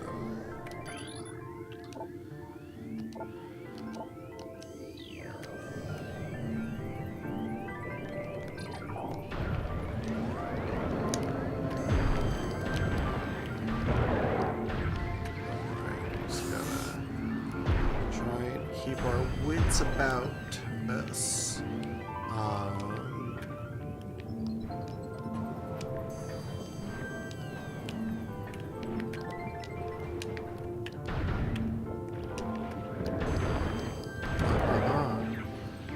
Gotcha, scoundrel.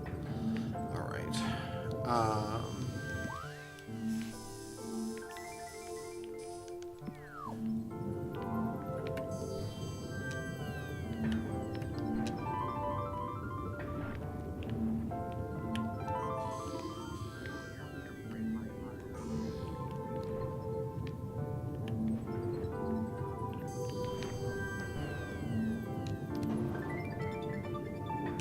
Woo. Here again, you know, trying to make interesting use of, I don't know, the door has no power.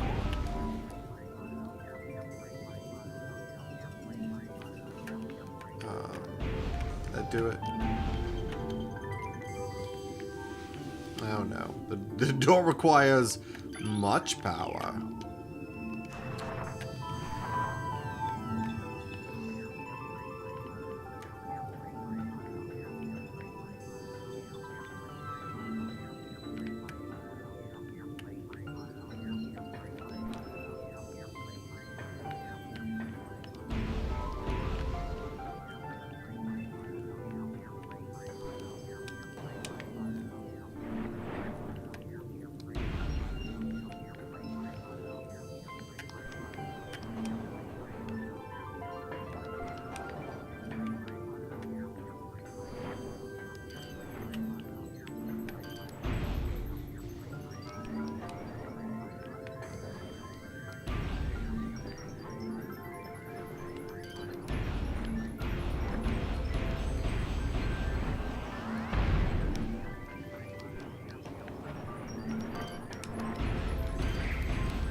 Huzzah! We did it.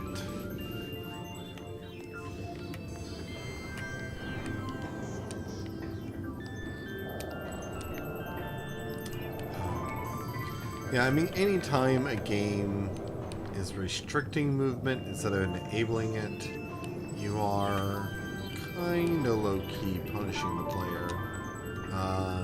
Although, I mean, that's not necessarily true. I mean, it can be a way to create a sort of breather, perhaps.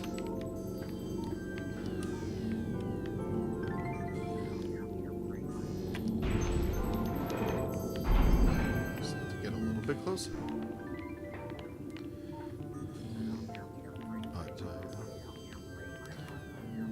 But, I mean, certainly what the game is, you know, the game does, I think, know that it's punishing us, because the reward is going to be when we have a suit that can operate in water without restricted movement, and in fact movement is enhanced, because you still have the buoyancy of the water, and then without any of the resistance.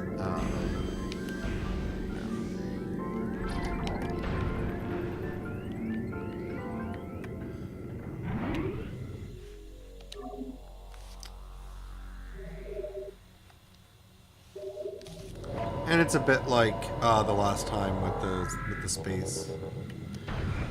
space pirates, space pirate lab. You know, we kind of enter it, and then you know, we're fighting our way through, and it's difficult, and then the backtracking is made interesting by our enhanced movement, because we enter in the dark, and then we leave with, you know, the thermal visor amongst other things. Right, likewise, I think, you know, here we are fighting our way through the water, and on the way out, you know,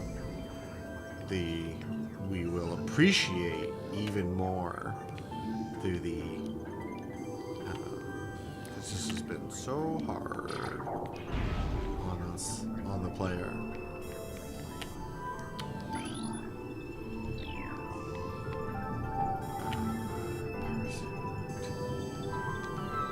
Here it's telling us power suit augmentation required to advance.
too far and...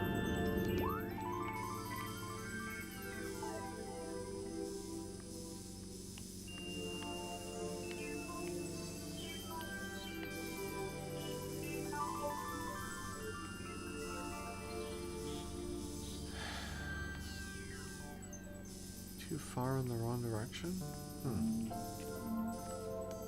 Maybe, maybe not. I don't know. Let's see what happens.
Think that would accomplish anything, and so it didn't.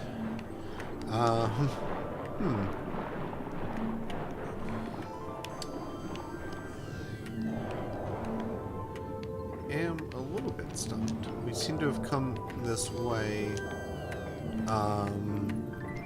but have perhaps not not have supposed to have yet. Maybe?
I mean, the game flat out told me that that wasn't going to be the path.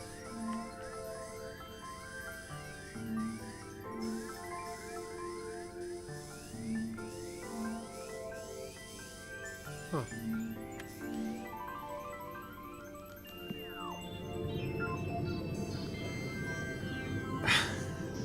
It makes me wonder if...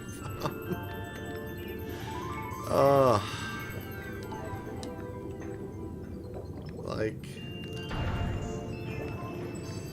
seemingly. Possibly. Oh,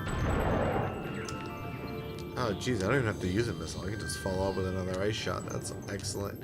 I'm gonna go back to the Chozo statue room with, you know, now that I have the ice beam. And maybe that statue in that room gifts me with the power suit.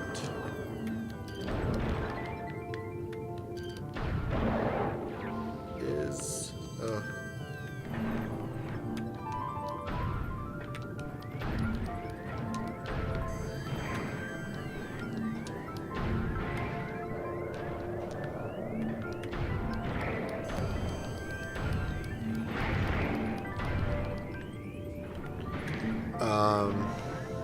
yeah.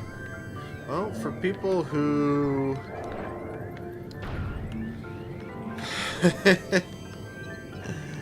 knew how unfortunate this is while they were watching it, waiting for the aha moment. There have been many, as I have often fumbled towards rather long ends. You know, we should reflect upon as a game design choice, like not setting hard, you know, limits, keys, you know, gates, checks, that's the right word, you know, on the player.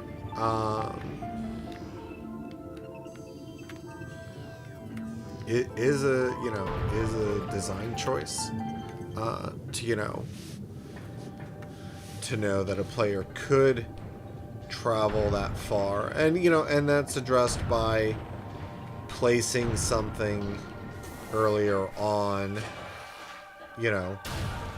So, like, what do we need? The power suit, but the check didn't come till we were pretty deep inside. So you could set a check for a power suit earlier. By, you know, flooding a room. The same check that we saw. It just happens at a different time.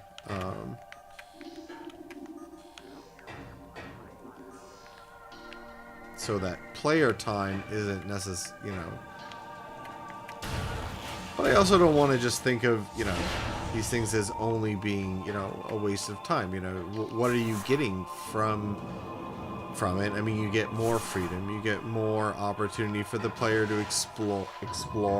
You know, if they push themselves, you know, in the wrong direction, you know, that's just time that the player gets to spend exploring and learning the world and building their own map and their own story.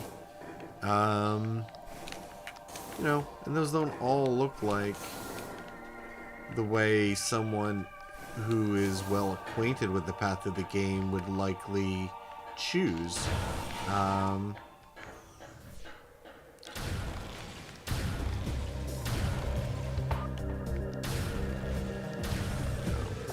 I don't want that to just be like apologetics for,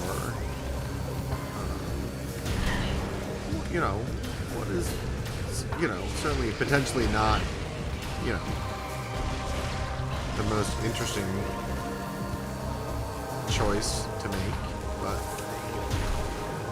is this? The ice beam does not interact with, well, I really don't, you can see sometimes how little I do recall.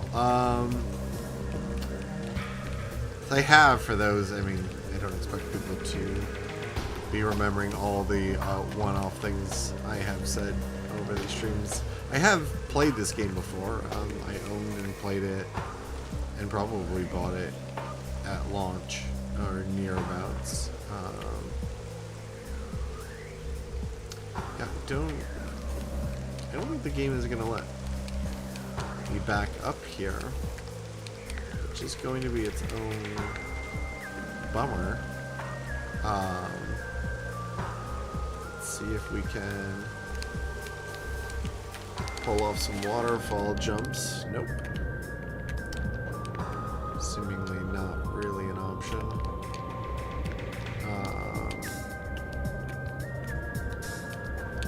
Let's see if we can get back up to where we were.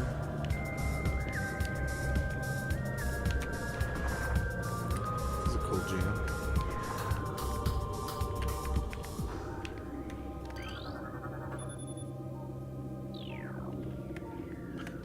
I mean, that's an interesting use of the scan function.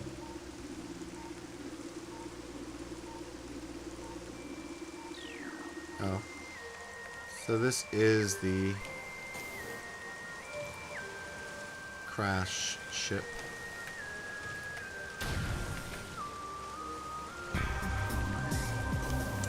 From the opening scene of the game. Is what it's telling us. Yeah,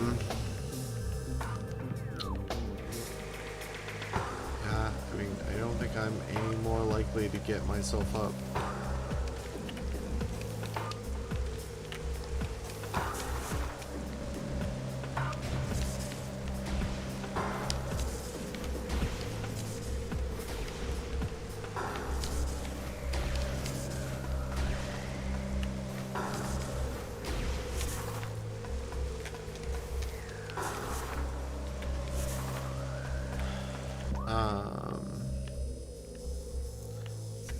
Continue to fight with what the game is presenting me as its truth. Alright, we need to achieve acceptance and walk backwards. Because yeah, I think we need to go back to that Chozo statue. Oh yay.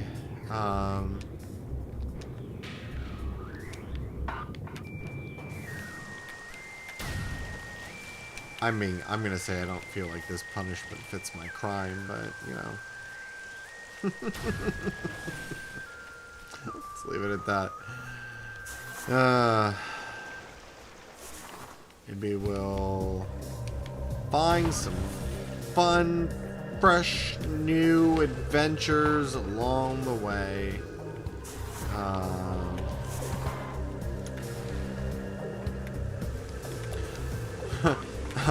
Here's... I realized that I missed like an opening game bomb here. There it is. In the... You might be like, what do you mean you realized it? You're playing live, Brendan. Well, I have in fact conducted several sound checks.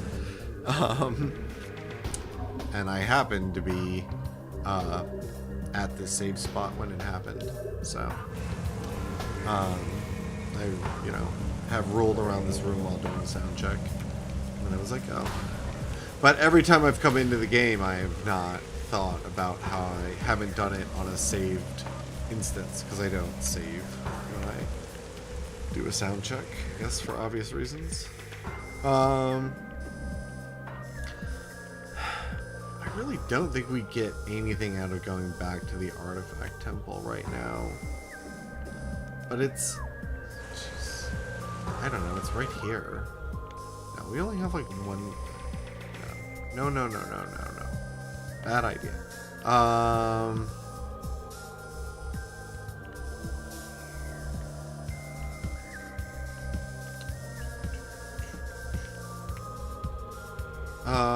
Which way are we gonna go? Let's peek our head up through Chozo Ruins, whatever that was. It's closest.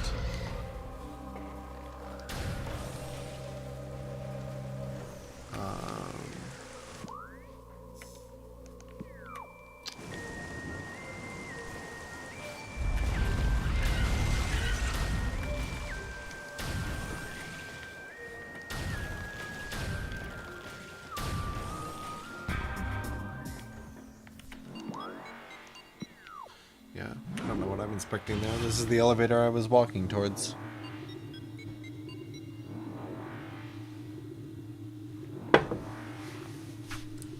Do. Boop, boop, boop, boop, boop,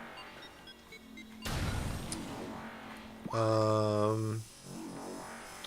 Any frozen door? This is a grapple puzzle.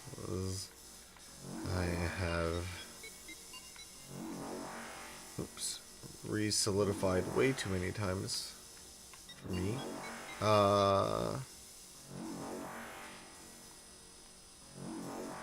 What's up with this Tower of Light? Water, I think, kept me from being able to do that.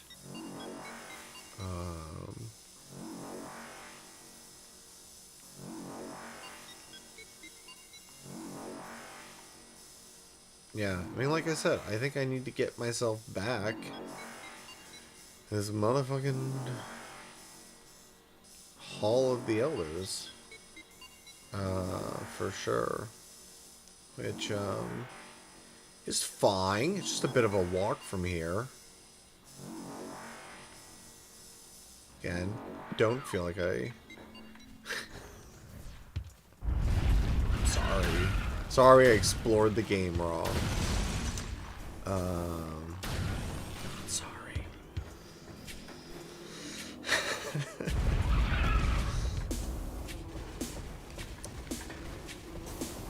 Here we get to think about movement through early stages of the world and the way. I don't know.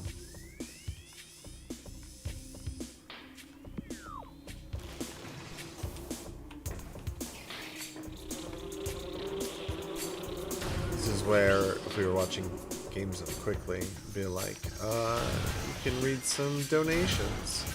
Speaking of that, if you want to donate to this slow play of Metroid Prime Remastered,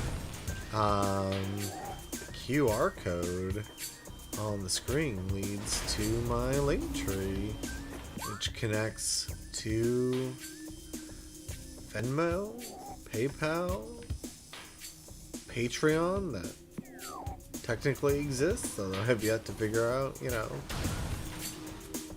what the vision for that necessarily is. I've got some ideas, but, you know, it's still sort of a, you know, just sort of a fun test run of things.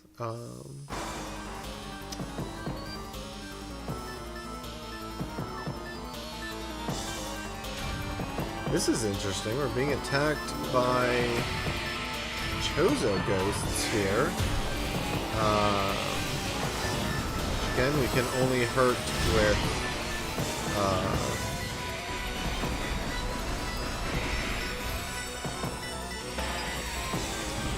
with our regular energy cannon. It's a cool way to make harder enemies. You know, in that this is the newest enemy to be introduced to us. And, you know, here it comes with its own dangerous score. I think the game is expecting us to be, I don't know, something else here. Stronger, or to have maybe the ability to track these. We have come here in a sort of roundabout way. Although maybe this is how the battle would play out regardless.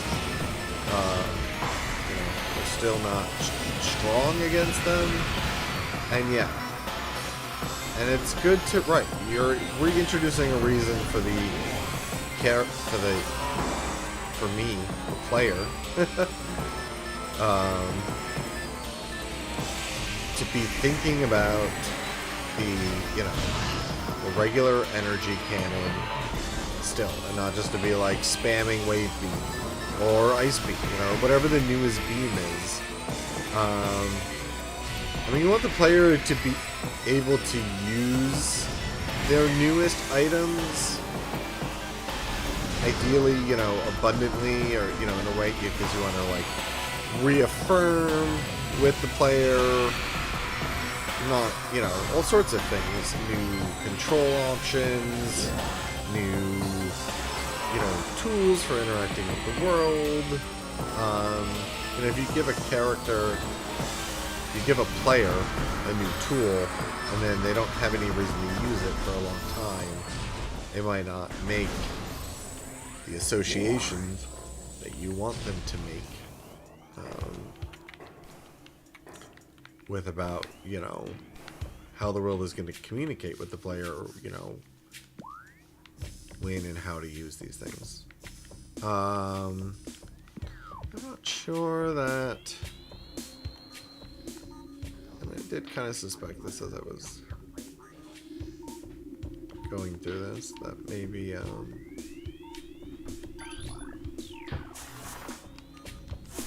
I didn't need to be doing that fight.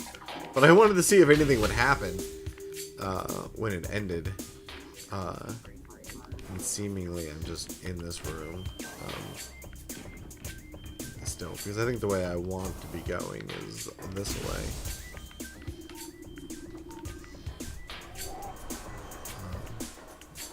So yeah, I do think it's good, you know, if you're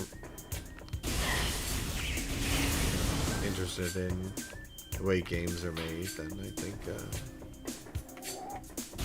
know, it's cool to see how you want to keep all of the players' available options in play as much of the time as it makes sense, while also creating opportunities for the player to, you know, use the items that they want to use, so that they're, you know, creating their own play style, and, you know, being rewarded for not just necessarily playing the way everyone else plays.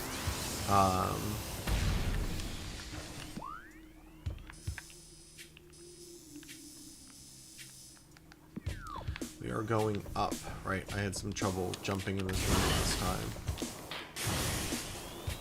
I mean, we're gonna nail this movement now that we've done it so many times. Yeah, I suspect that I could just do that jump too.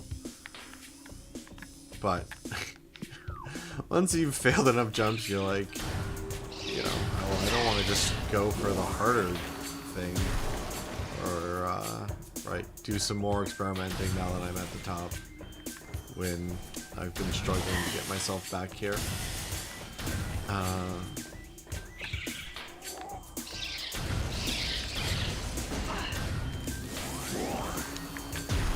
Hey, we're at 100 missiles. That's pretty cool.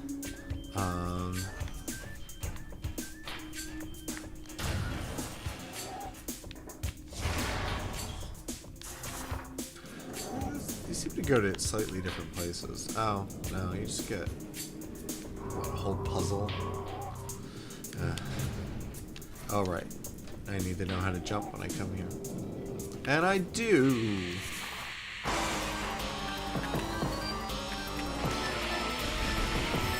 Okay.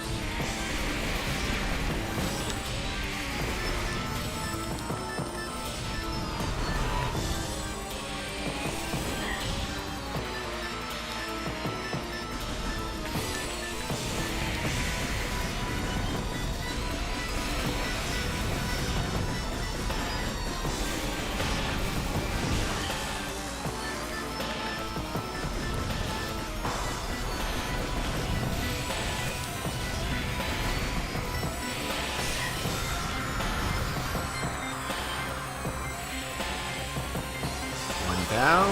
Hopefully, just want to go.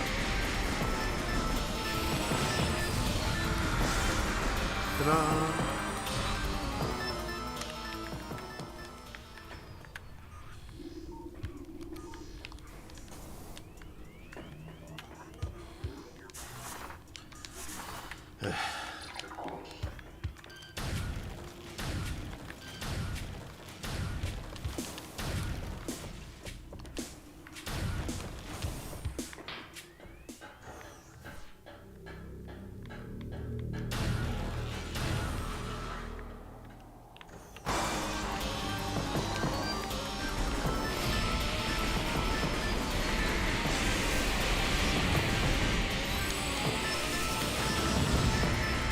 Okay.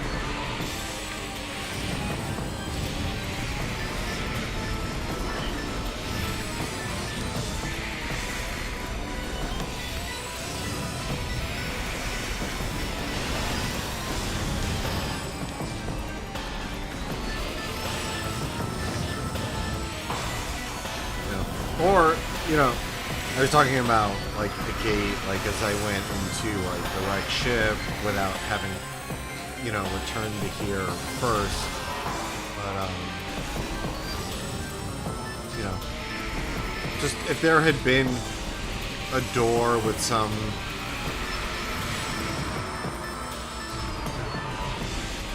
any sort of barrier, natural, artificial, you know, tied to the item that you get here, or just tied to something that's more context sensitive. You know, you could put any kind of obstacle, you know, potentially in the player's path, keep them from going that far without this. You know, I do think these are some of the. I mean, they're weaknesses. I mean, but they're the costs associated with choices. And I think Retro did, you know, did want to emphasize player freedom. There already was, you know, even by 2002. I mean, we're here in the GameCube era.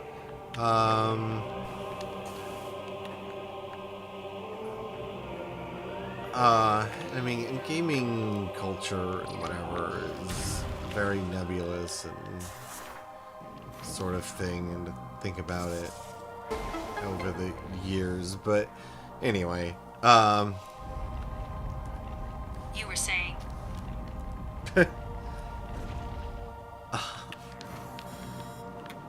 new path. But I do think there was the idea that this would be, you know, a game for serious gamers, or for, you know, that Metroid catered towards like a smaller, more hardcore sort of subset of gamers, is not like, you know, a hot take. It was one of those things that was like a critical darling, but not, but didn't have a lot of sales behind it. But Super Metroid was still widely considered one of, I mean, and is still to this day considered one of the greatest games of all time. But in like 2002, like in an era still when there were, you know, only so many major websites, but still lots of magazines, and, you know, it was a big to do when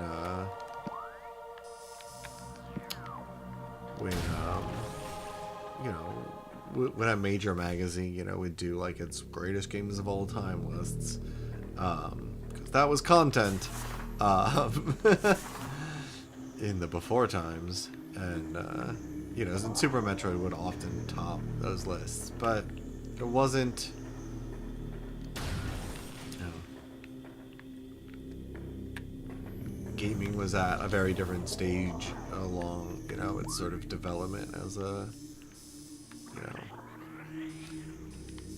as all sorts of things. Cultural phenomenon.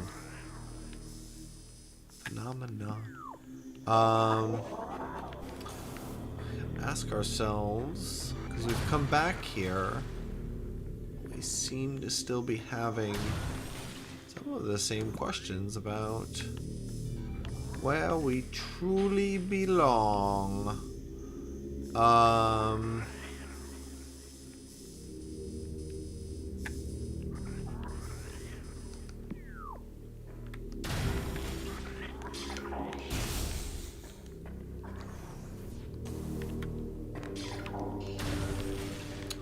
Maybe we should be hitting up the other elevator.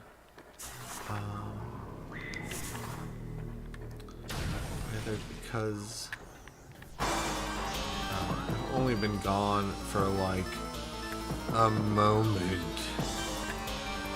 Please contain yourselves, space pirate ghosts. I don't want to play with you right now.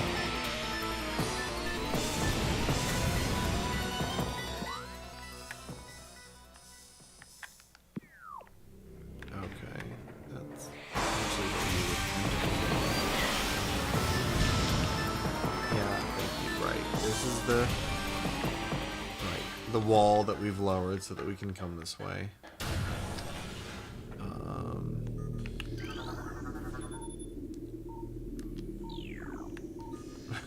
Free of fluids. Yes. I did that. I am the freer of fluids. See how liberated your pool has become? Truly, those dark, poolless days are over. I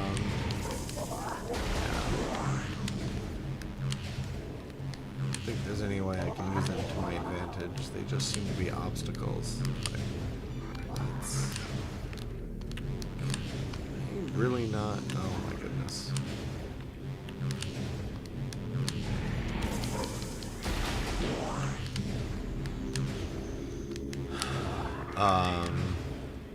But not all, you know. I was just talking about who the perceived audience for Metroid Prime was, and the sort of game design choices that would have contributed. Ugh, I'm not doing a good job at this right now.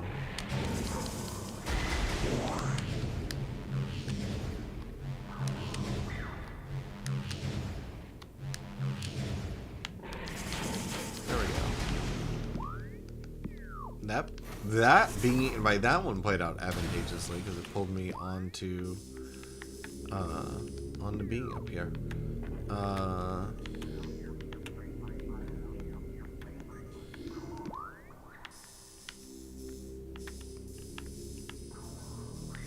That's where we got the ice cannon from.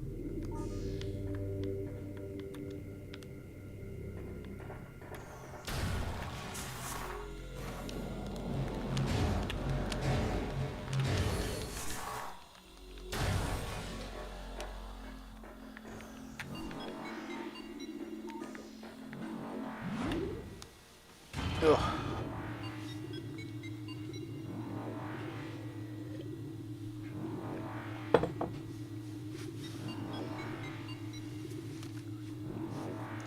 Boop, boop, boop, boop, boop.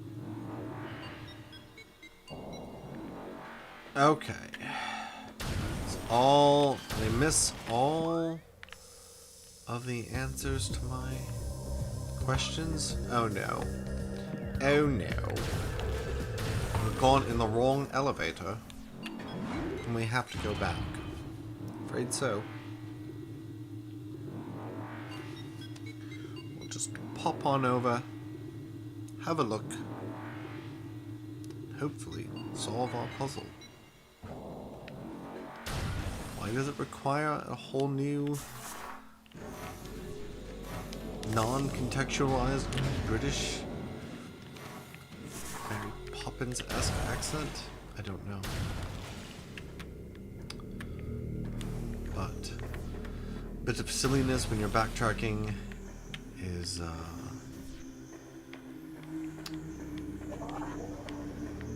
not entirely, you know, unwelcome, I'm sure. Are you not entertained? Does dance. Coming up, it's certainly been a longer playthrough. Coming up on the 3-hour mark. Hopefully we can solve this riddle and fight a boss, but the last time I think I said that on the stream is because I was still hoping to wrap up within the 2-hour-ish window. As an idea, has clearly not gone well. Not. So I gave up on this space because I thought this gate lock engaged. The controls are on the other side. Right, so I need to come from... The game is communicating with me that... Right, I'm not going to get through here.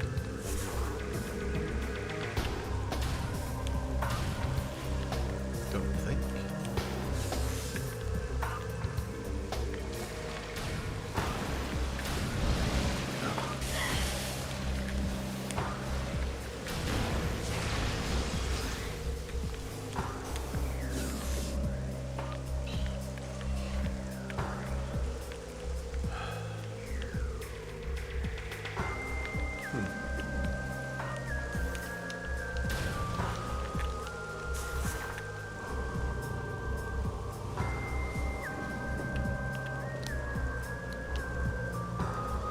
course, you can drop onto that from earlier.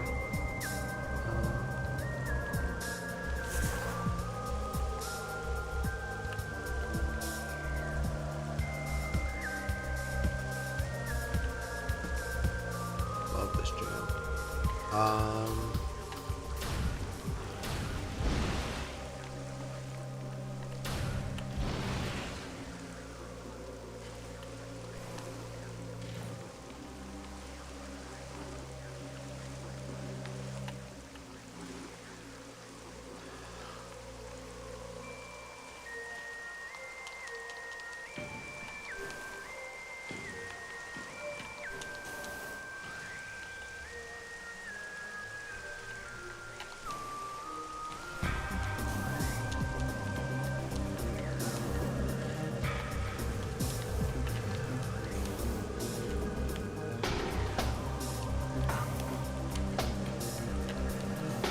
I mean, there seems to be plenty of things in my way to keep me from believing that this is really going to be the answer. You definitely cannot go through the tree. You're just supposed to be able to see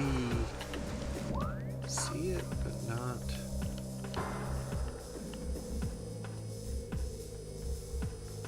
So what happened with this tunnel? Why did I give up?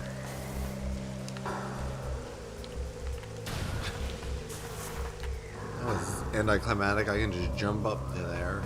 There we go. Why did we not succeed before when we tried to come through? Oops.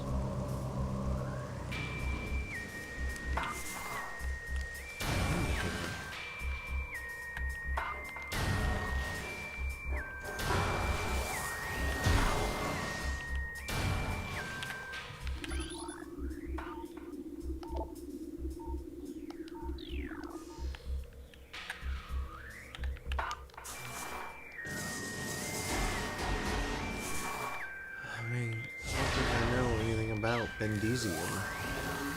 Unfortunately. Wish it did.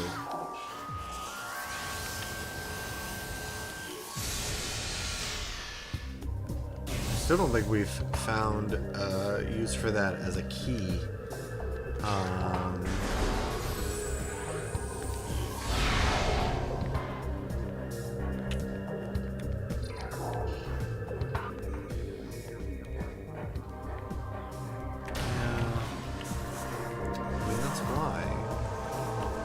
We stopped. Oof.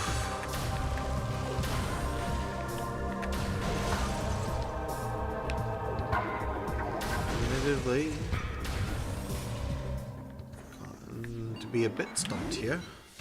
And so, yeah, I guess I need to be looking. Let's explore the map. Let's explore our digital map. And see what else we can come up with.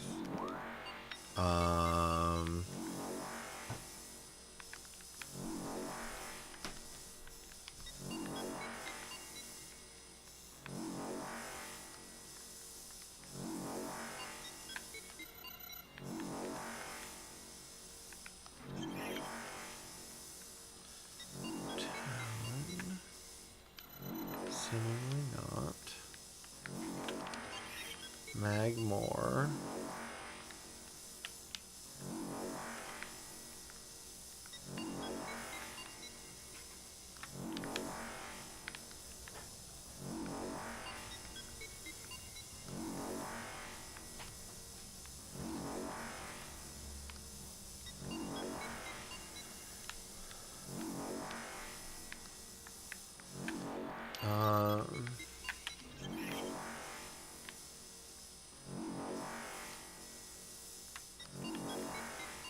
We could head all the way back to the research core.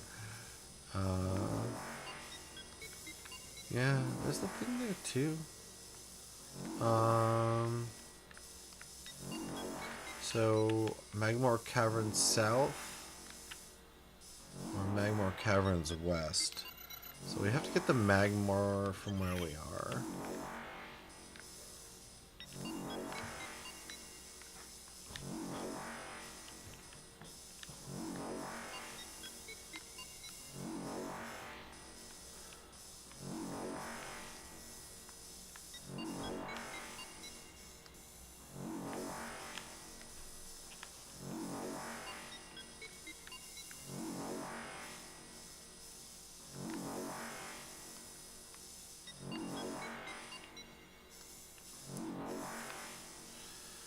interesting. E is turned sideways. Yeah, okay. So we're going backwards. Or rather,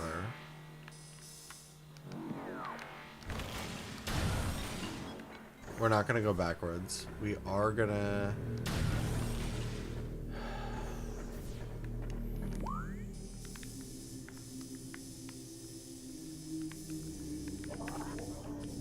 Talent Overworld North.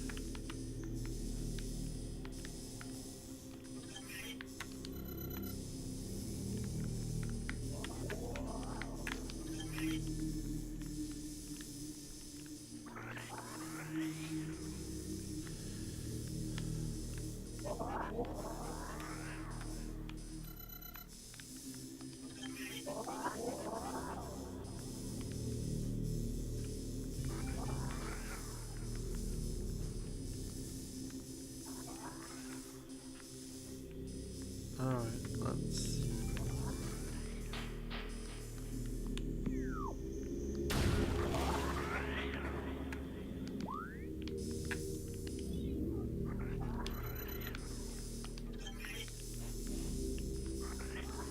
Oh, am I starting from there?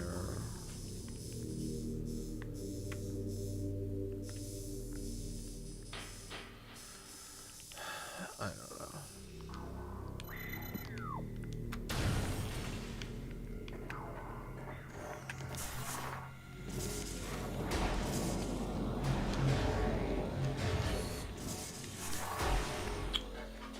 Point. We've made up our mind. We're gonna get ourselves back to Fendrana.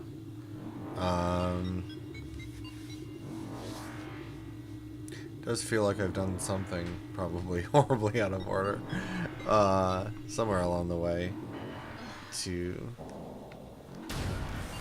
Not horribly, but anyway. I've mismatched a bit. Got it all sorted out.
Quick stopover at a ship.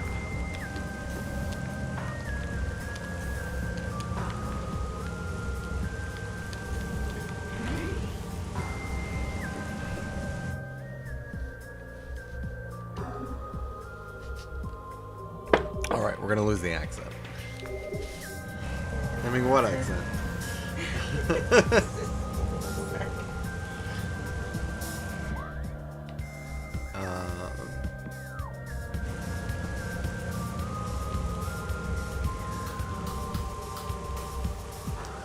Yeah. Oh.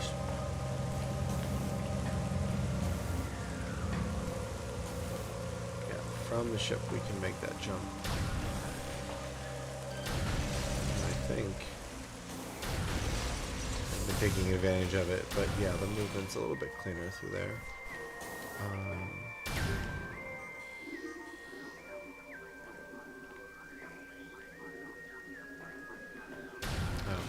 But is this just a dead end?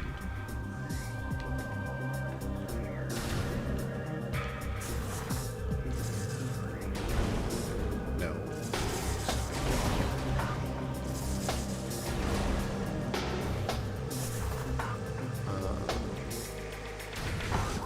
Here we are. Roseau, west. I'm gonna go Magmore, east. Ugh.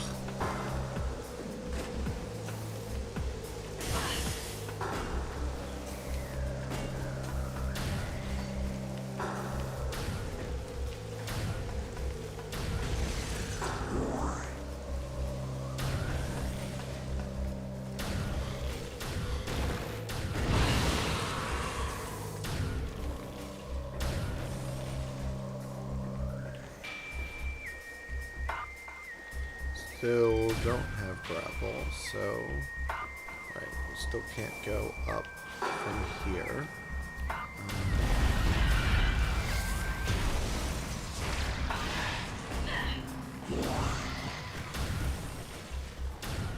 But yeah, we return to Magmore, which is nice. We've got Ice Beam now. It's a big deal.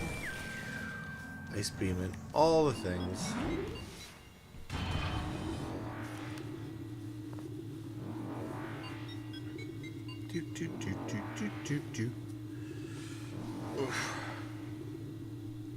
Quit the marathon as we approach the 3-hour mark. That's right. Training to get our gaming time back up.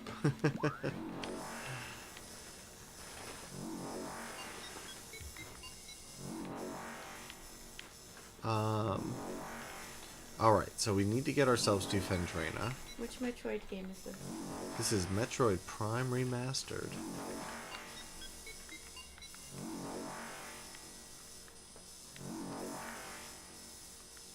Do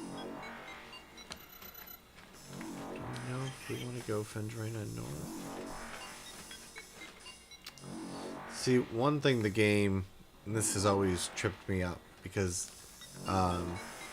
so it's like, it'll tell you the elevator is transport to Magmore Caverns West, but you can't.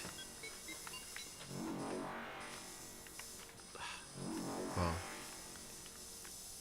I don't know that there's a room called,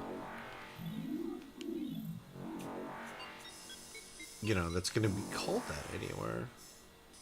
They just tell you, but there's not even a Is there a compass? No, there's not a compass.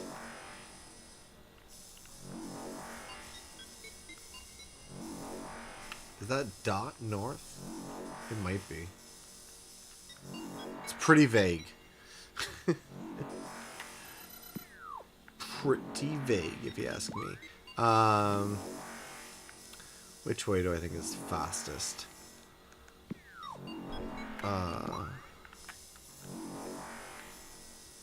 If we're assuming...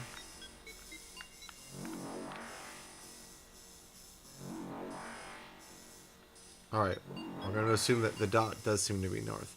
So, Fendrana drifts north. And then... Right, it's not as if these are like the way the elevators are arranged. But okay, so Fendrana drifts north. And then, what does that do for us? That's like the opposite end. Okay, so that's not the one we want. We want the other one. Right? Magmore Cavern South? Is that backwards? It looks like it might be a little bit backwards, but that's okay. I'm here for that. I'm here for backwards. So we want... not that elevator. I want Fendrana drift south. Okay, we do. So we... Perfect. We're gonna go not the way I'm facing. This way. Check the map. Did we do it right? Yay! We are parsing 3D spaces. While listening to this beat.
Now that I have the ice beam, I actually could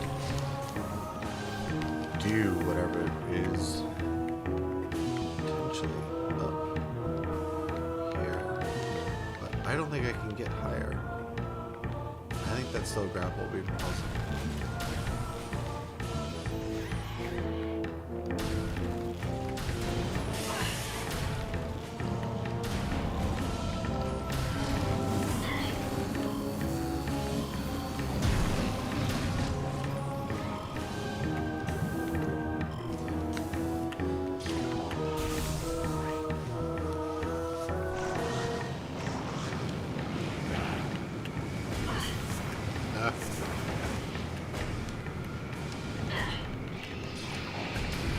I'm having a hard time switching my beams.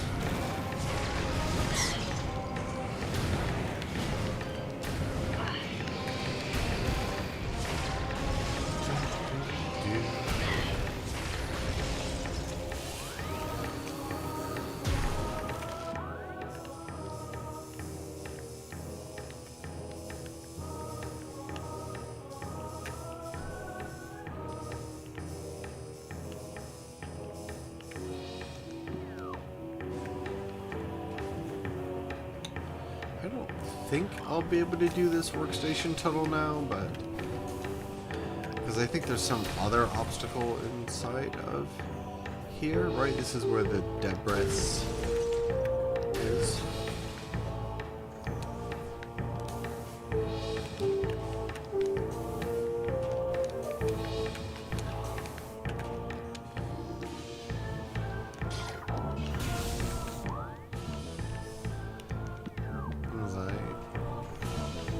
I think the timing on the X and then over on the right hand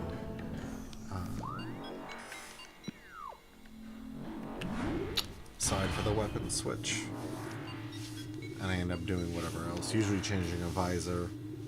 And then since this is what happens too when I like screw up the morph ball, because there's like moments where, you know, you're kind of locked into the animation of whatever's happening, so there's no good.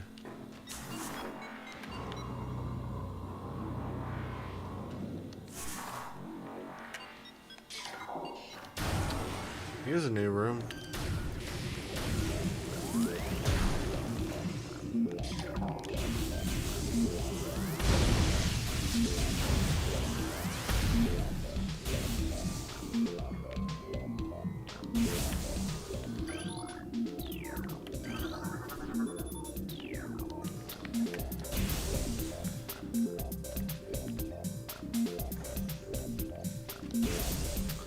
What are they teasing an energy tank here? Yeah. Okay. Got 3 wave beam doors here. Let's do it.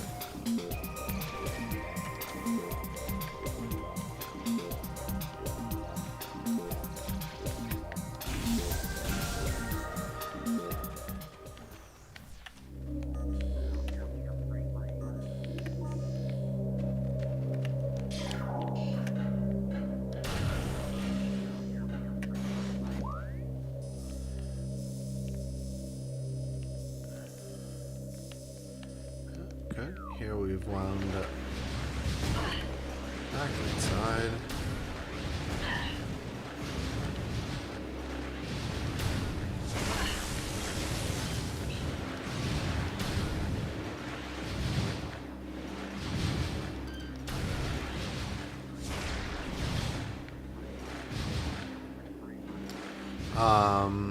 We're gonna forge ahead just a little bit here.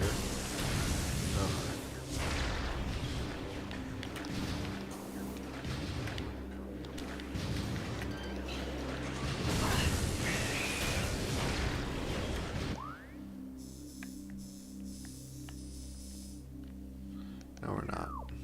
Never mind.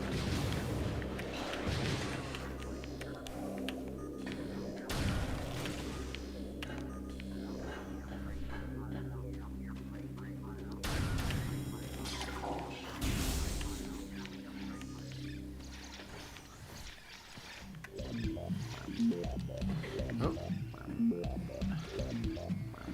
There I made the mistake again of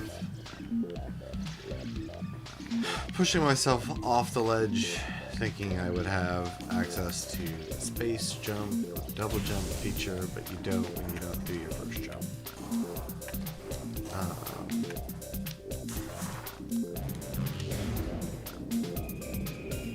you getting up to a boss? Hopefully, but one never really knows. I know.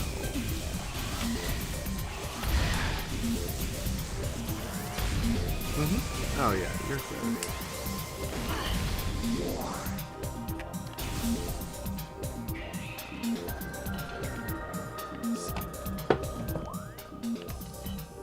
This is a boss-sized room. Right here. Sorry.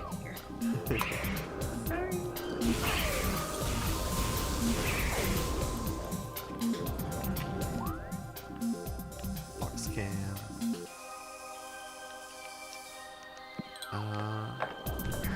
This is quite the room. What do we got here? We've got Hunter Metroid.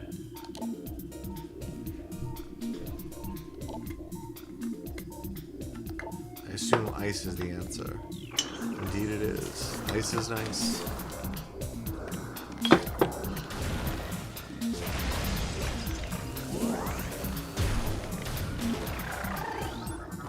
Recorded to logbook.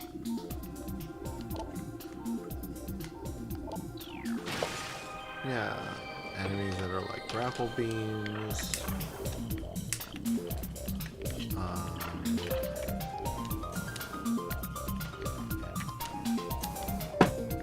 Now that we can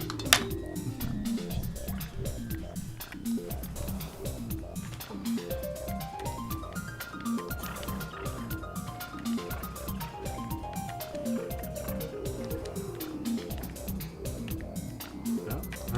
The floor is frozen.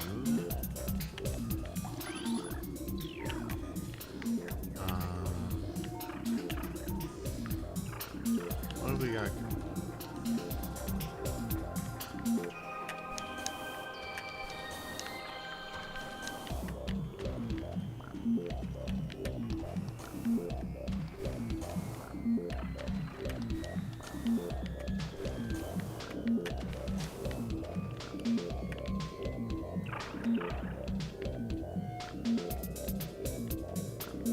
Yeah, we don't have grapple beam to get across. I don't think we can get.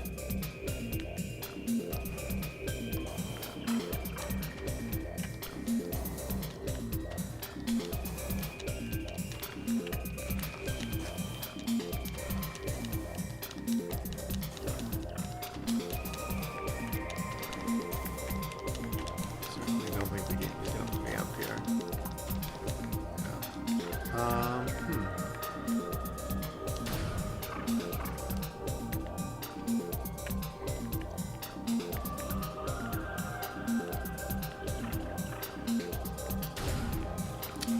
Oh. I wonder if I can shoot down some stalactites. I hesitate because I'm like, are they stalactites or are they stalagmites? When they hang from the ceiling. I forget which is which. Is one more T-shaped or M-shaped? I don't know. I'm supposed to... How am I supposed to remember?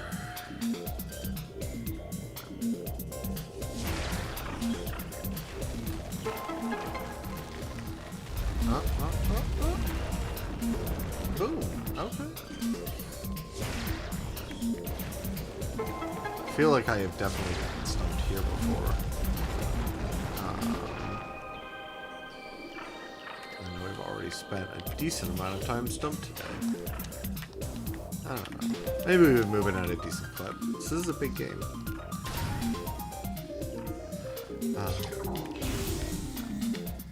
Hey, it's a safe spot. And some lore.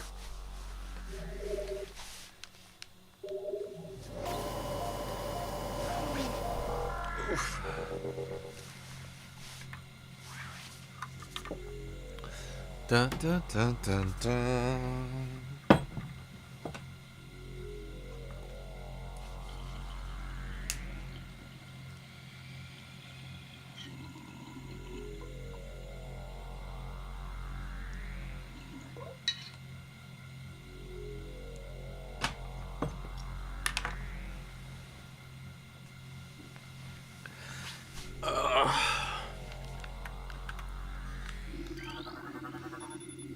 I got TZ red. For free.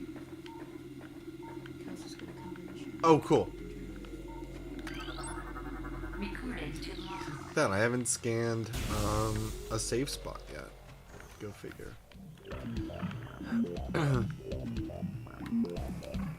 I said that earlier point about there are still several things that have been with me the entire game that I just haven't had the wherewithal to scan yet. So many things this game. Would be the catchphrase for this run. Everyone needs a catchphrase, right? One should not be long enough for catchphrases. Says no one.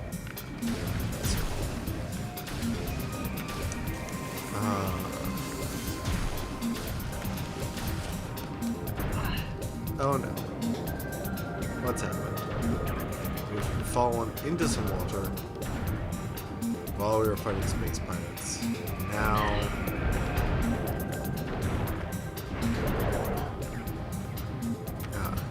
do get some really vivid reflections of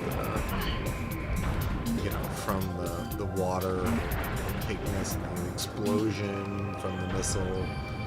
Get one of the more vivid examples of that reflection.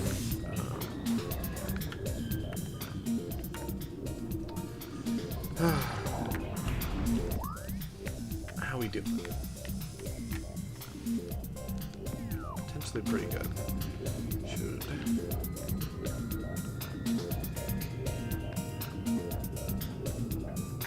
It's a big room and it deserves to be explored a little bit more, but let's keep forging ahead for the moment and see if this leads to hopefully one of the things we need. Hopefully this door is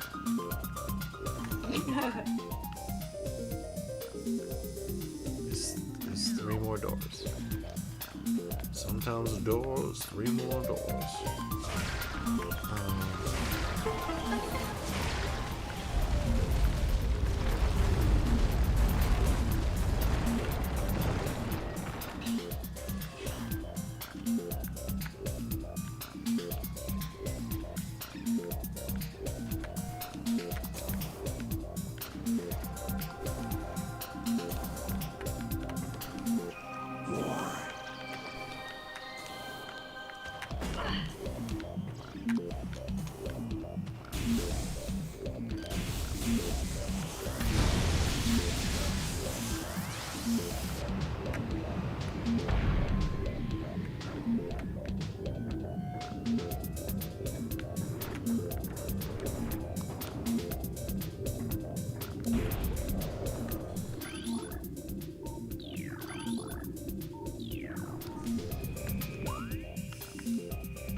deeper into the room. Hey.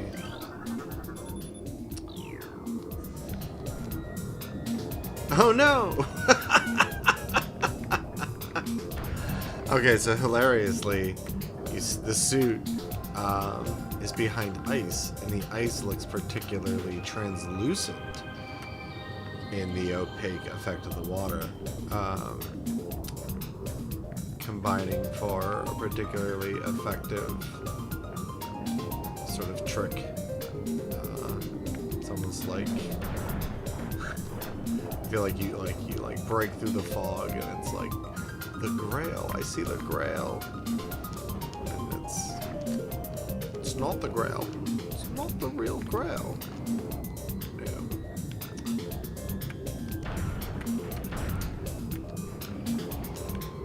Can I come and have a look? Yeah. Okay, so we need to figure out how to get up to this other purple door.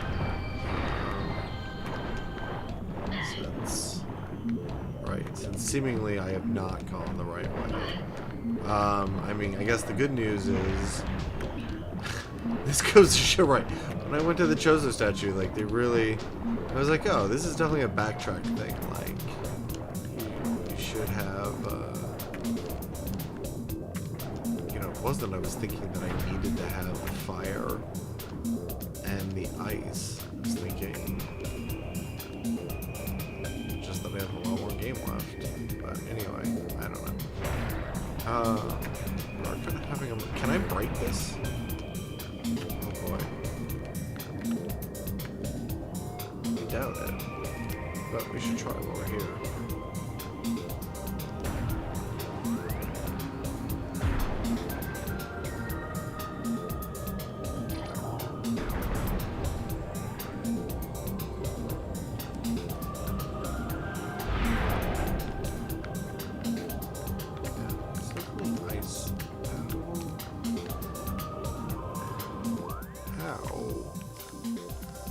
Break free of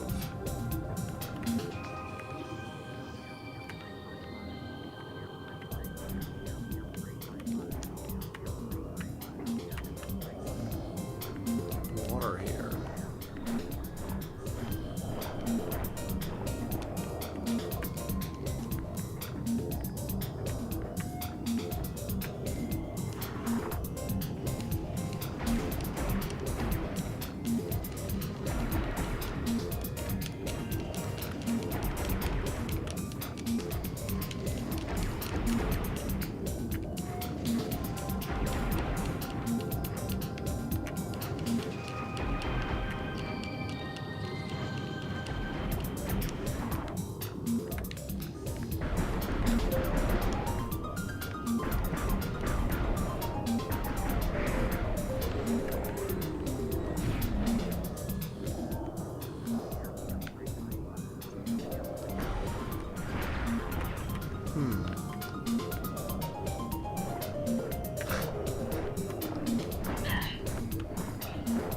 Just keep getting myself into predicaments.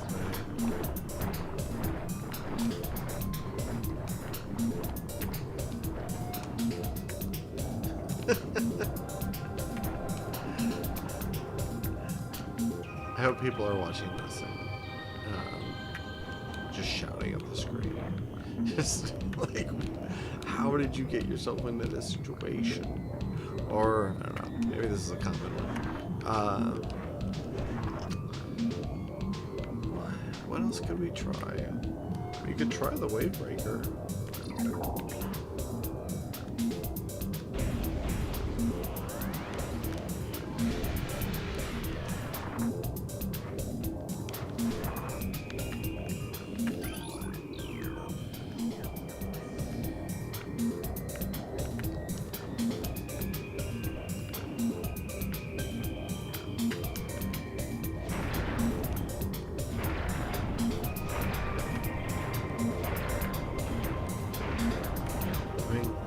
Clear that it's coated in ice.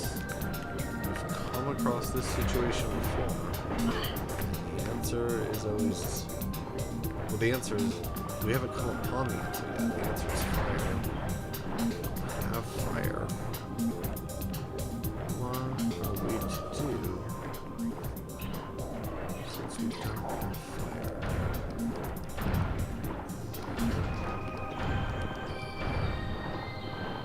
How am I supposed to get out of this water pit right now? I specifically don't even understand how to get back.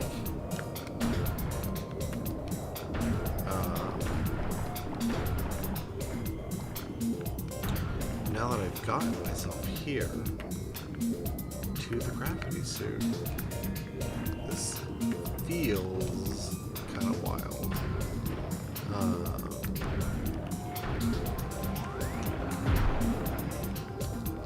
No doubt I've done something hilariously wrong, but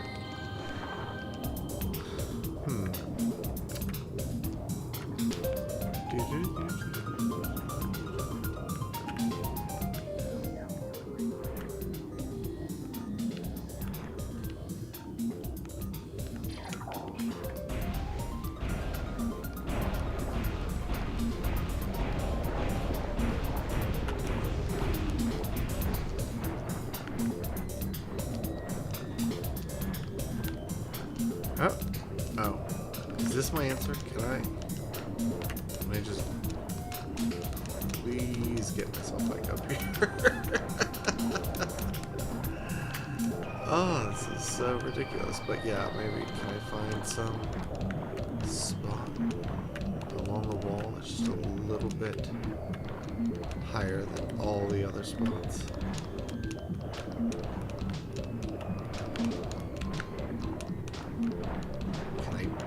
Damage boost myself on the wall from this creature? Probably not.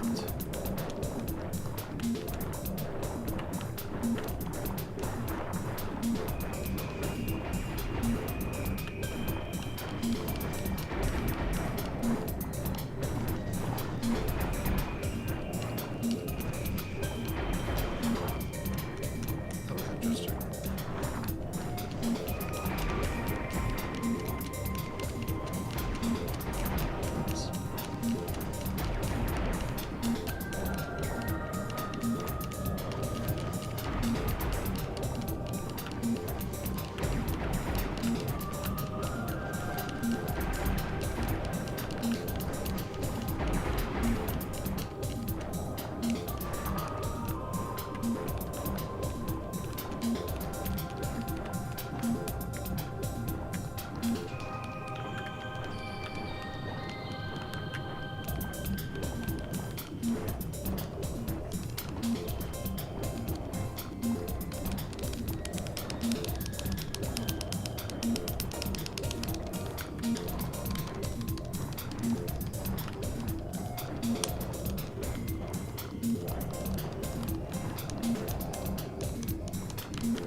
Oh, shit.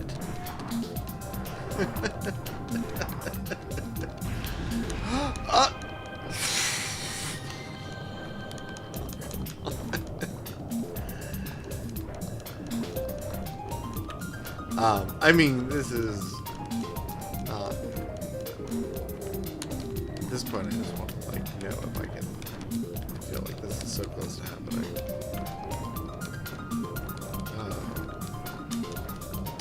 We could just quit, and then we would respawn at the last save.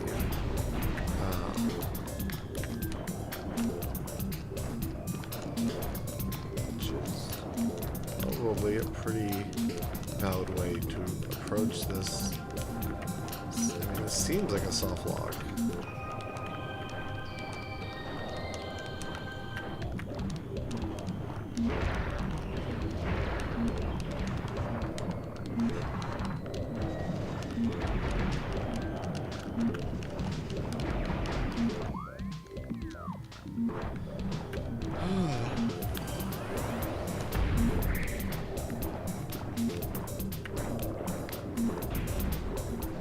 Like, there's no way that we can.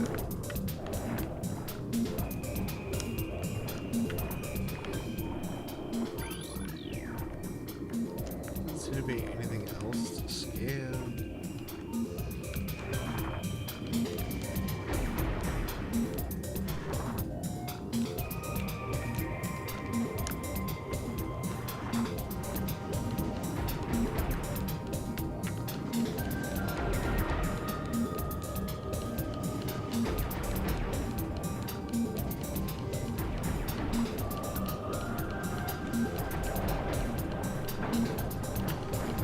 He's not like shooting back out in any sort of way. Really?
Yeah, I mean, it seems like it's going to be the only answer.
I hope everyone has gotten snacks and drinks during this extended period. All right, we are going to give in.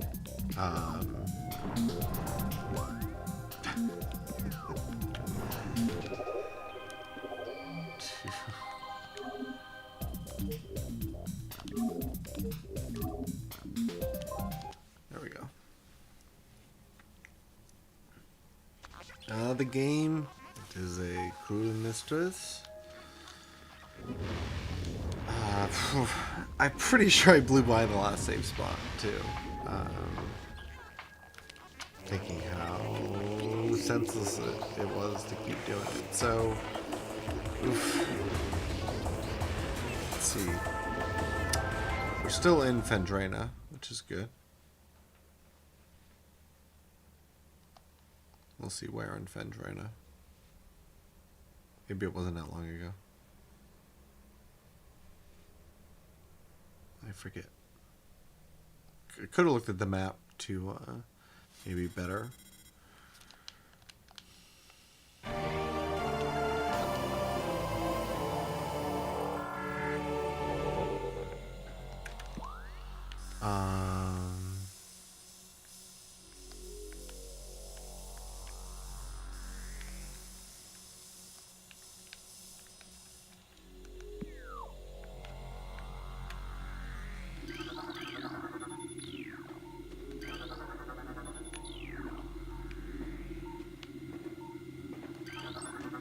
Recorded to logbook.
Seem like we can get up high enough to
so.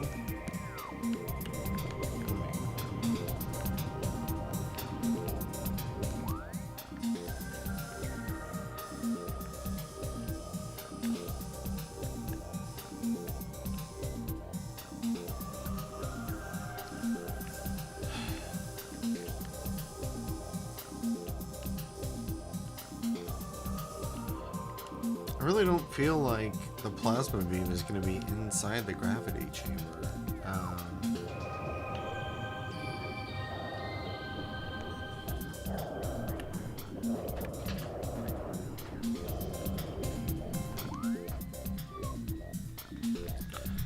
gravity suit is what we need for movement.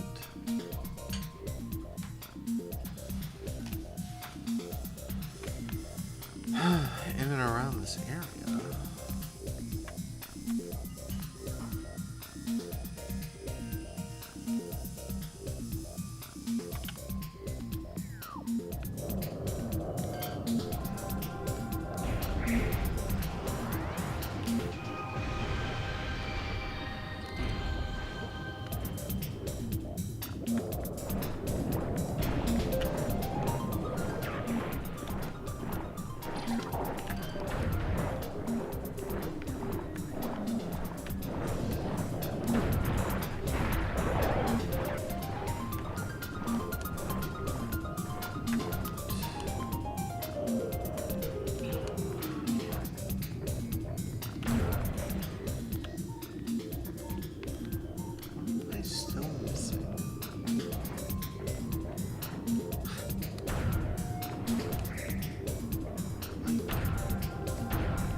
Be a little baffled.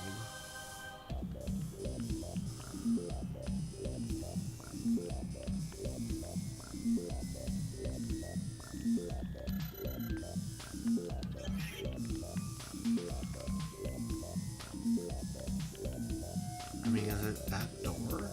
Is that what I've been? I'm pretty sure that's a grapple beam puzzle.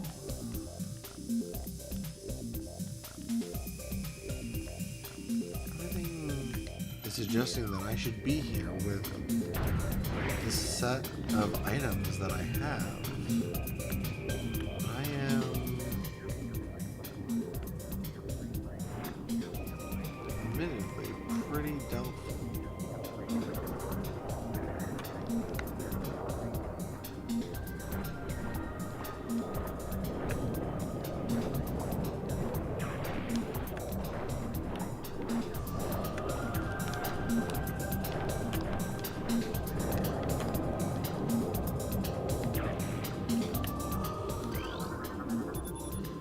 Gravity suit.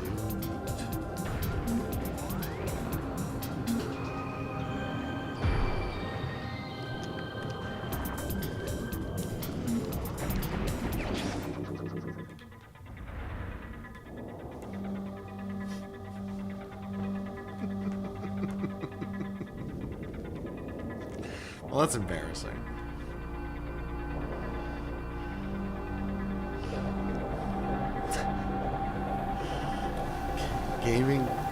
Gaming's gonna happen. Okay. It wasn't encased in ice. It's just the way the light hits that area. Who knew? Who knew? No one in chat.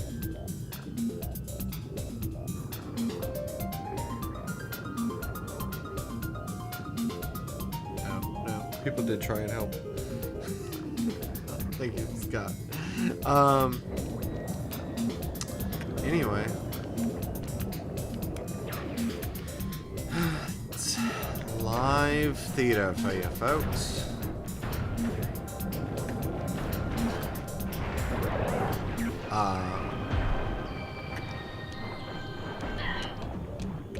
Yeah, we can move in water now. This is ice. Is it not rude to telegraph that is ice, but the gravity suit, it looked very similar. Anyway, I don't need to defend myself because I can't, but it's alright. Sometimes that happens in games where the only thing holding you back is yourself.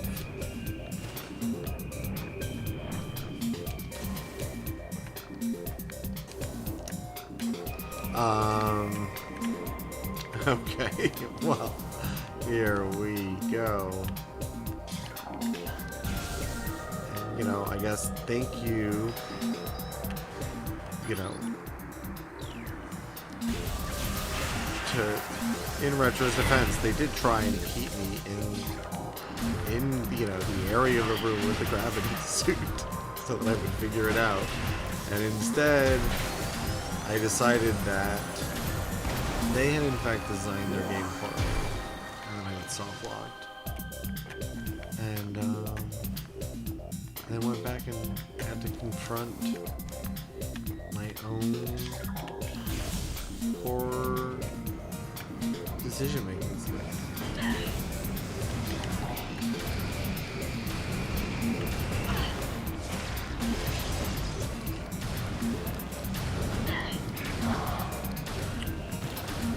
Do it on camera.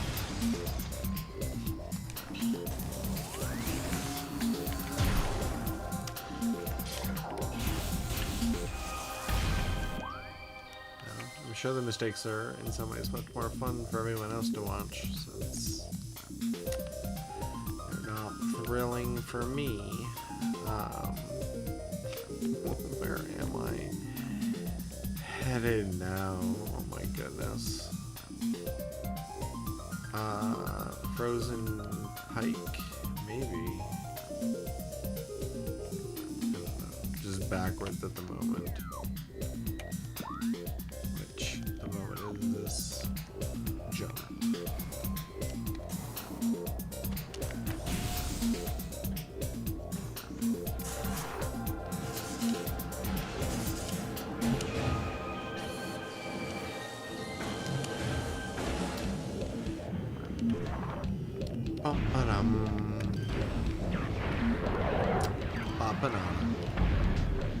It's a Hollow Knight. Anyway.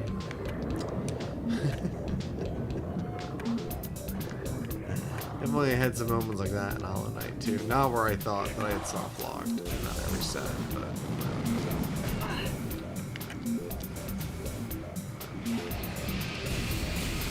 I was only as cool on the stream gaming as I wanted to be.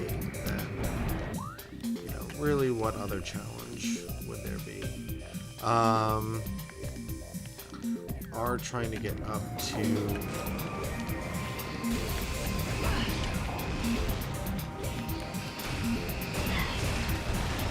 Ow, rude.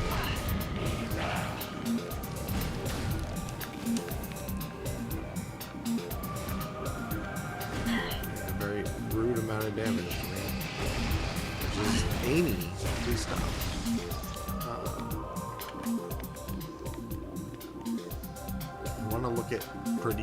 I want to look at small details that people had to draw.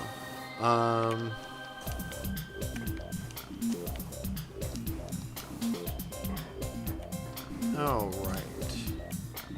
We are moving with some purpose again. Feels good. I don't think. Yeah, without grapple, we're not going any higher up in that room. Yeah, I mean, I guess we are headed to the wrecked ship.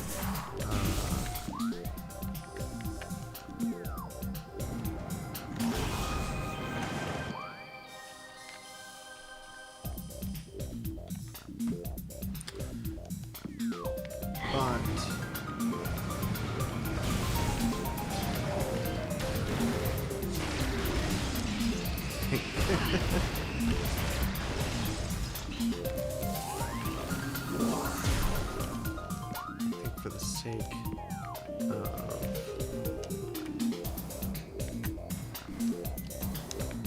my tummy, we're gonna wrap it up here. The save room, and yeah, and we stopped with getting the gravity suit, which is itself a big accomplishment. Even if we didn't end on a boss, we end up having definitely, look at this. We're all decked out in purple. Big fan of purple. So, yeah. So, I've been Hunter playing part 4 of my long play of of Metroid Prime Remastered. And thank you so much for continuing to hang out with me. And it's much appreciated. So, yeah, I will catch you all again soon. Playing even more Metroid Prime and even more other things after Metroid Prime. So I'm excited to continue to game on channel. Of course, people can also catch me on Thursdays live on Twitch and Facebook. And I don't know what's going to happen with YouTube. And the fact that, and copyrighted music will either not stream to YouTube, or we'll set it in a way where it doesn't save an archived video to YouTube and then see how YouTube's algorithm or automated responses deal with that type of scenario. So we'll give that some thought. But before then, I'm sure we'll get more Metroid Prime in. Hopefully each day, sometime in the late afternoon or early evening. Yeah, and folks can also catch me on Friday in Gloversville at the Deck for Killer Queen Presents The Divine Feminine. I'll be doing sound. It's going to be a burlesque and drag show. And yeah, this is the third in a series. We've done one each month. Chevy Supernova is our most excellent host, divine host. And yeah, that'll be excellent. Had a lot of fun doing those shows out there. You can follow me. Info is all hanging out in the Linktree QR code beneath, and that'll take you to all the social media stuff, the schedule of upcoming shows, as well as places where people can help support my video game habit on PayPal, Venmo, and a Patreon with no goals yet. Reflection of simply more work that needs to be done as develop this next project. So anyway, thank you for being a part of that, and I'll catch you all again soon. Stay beautiful. Peace.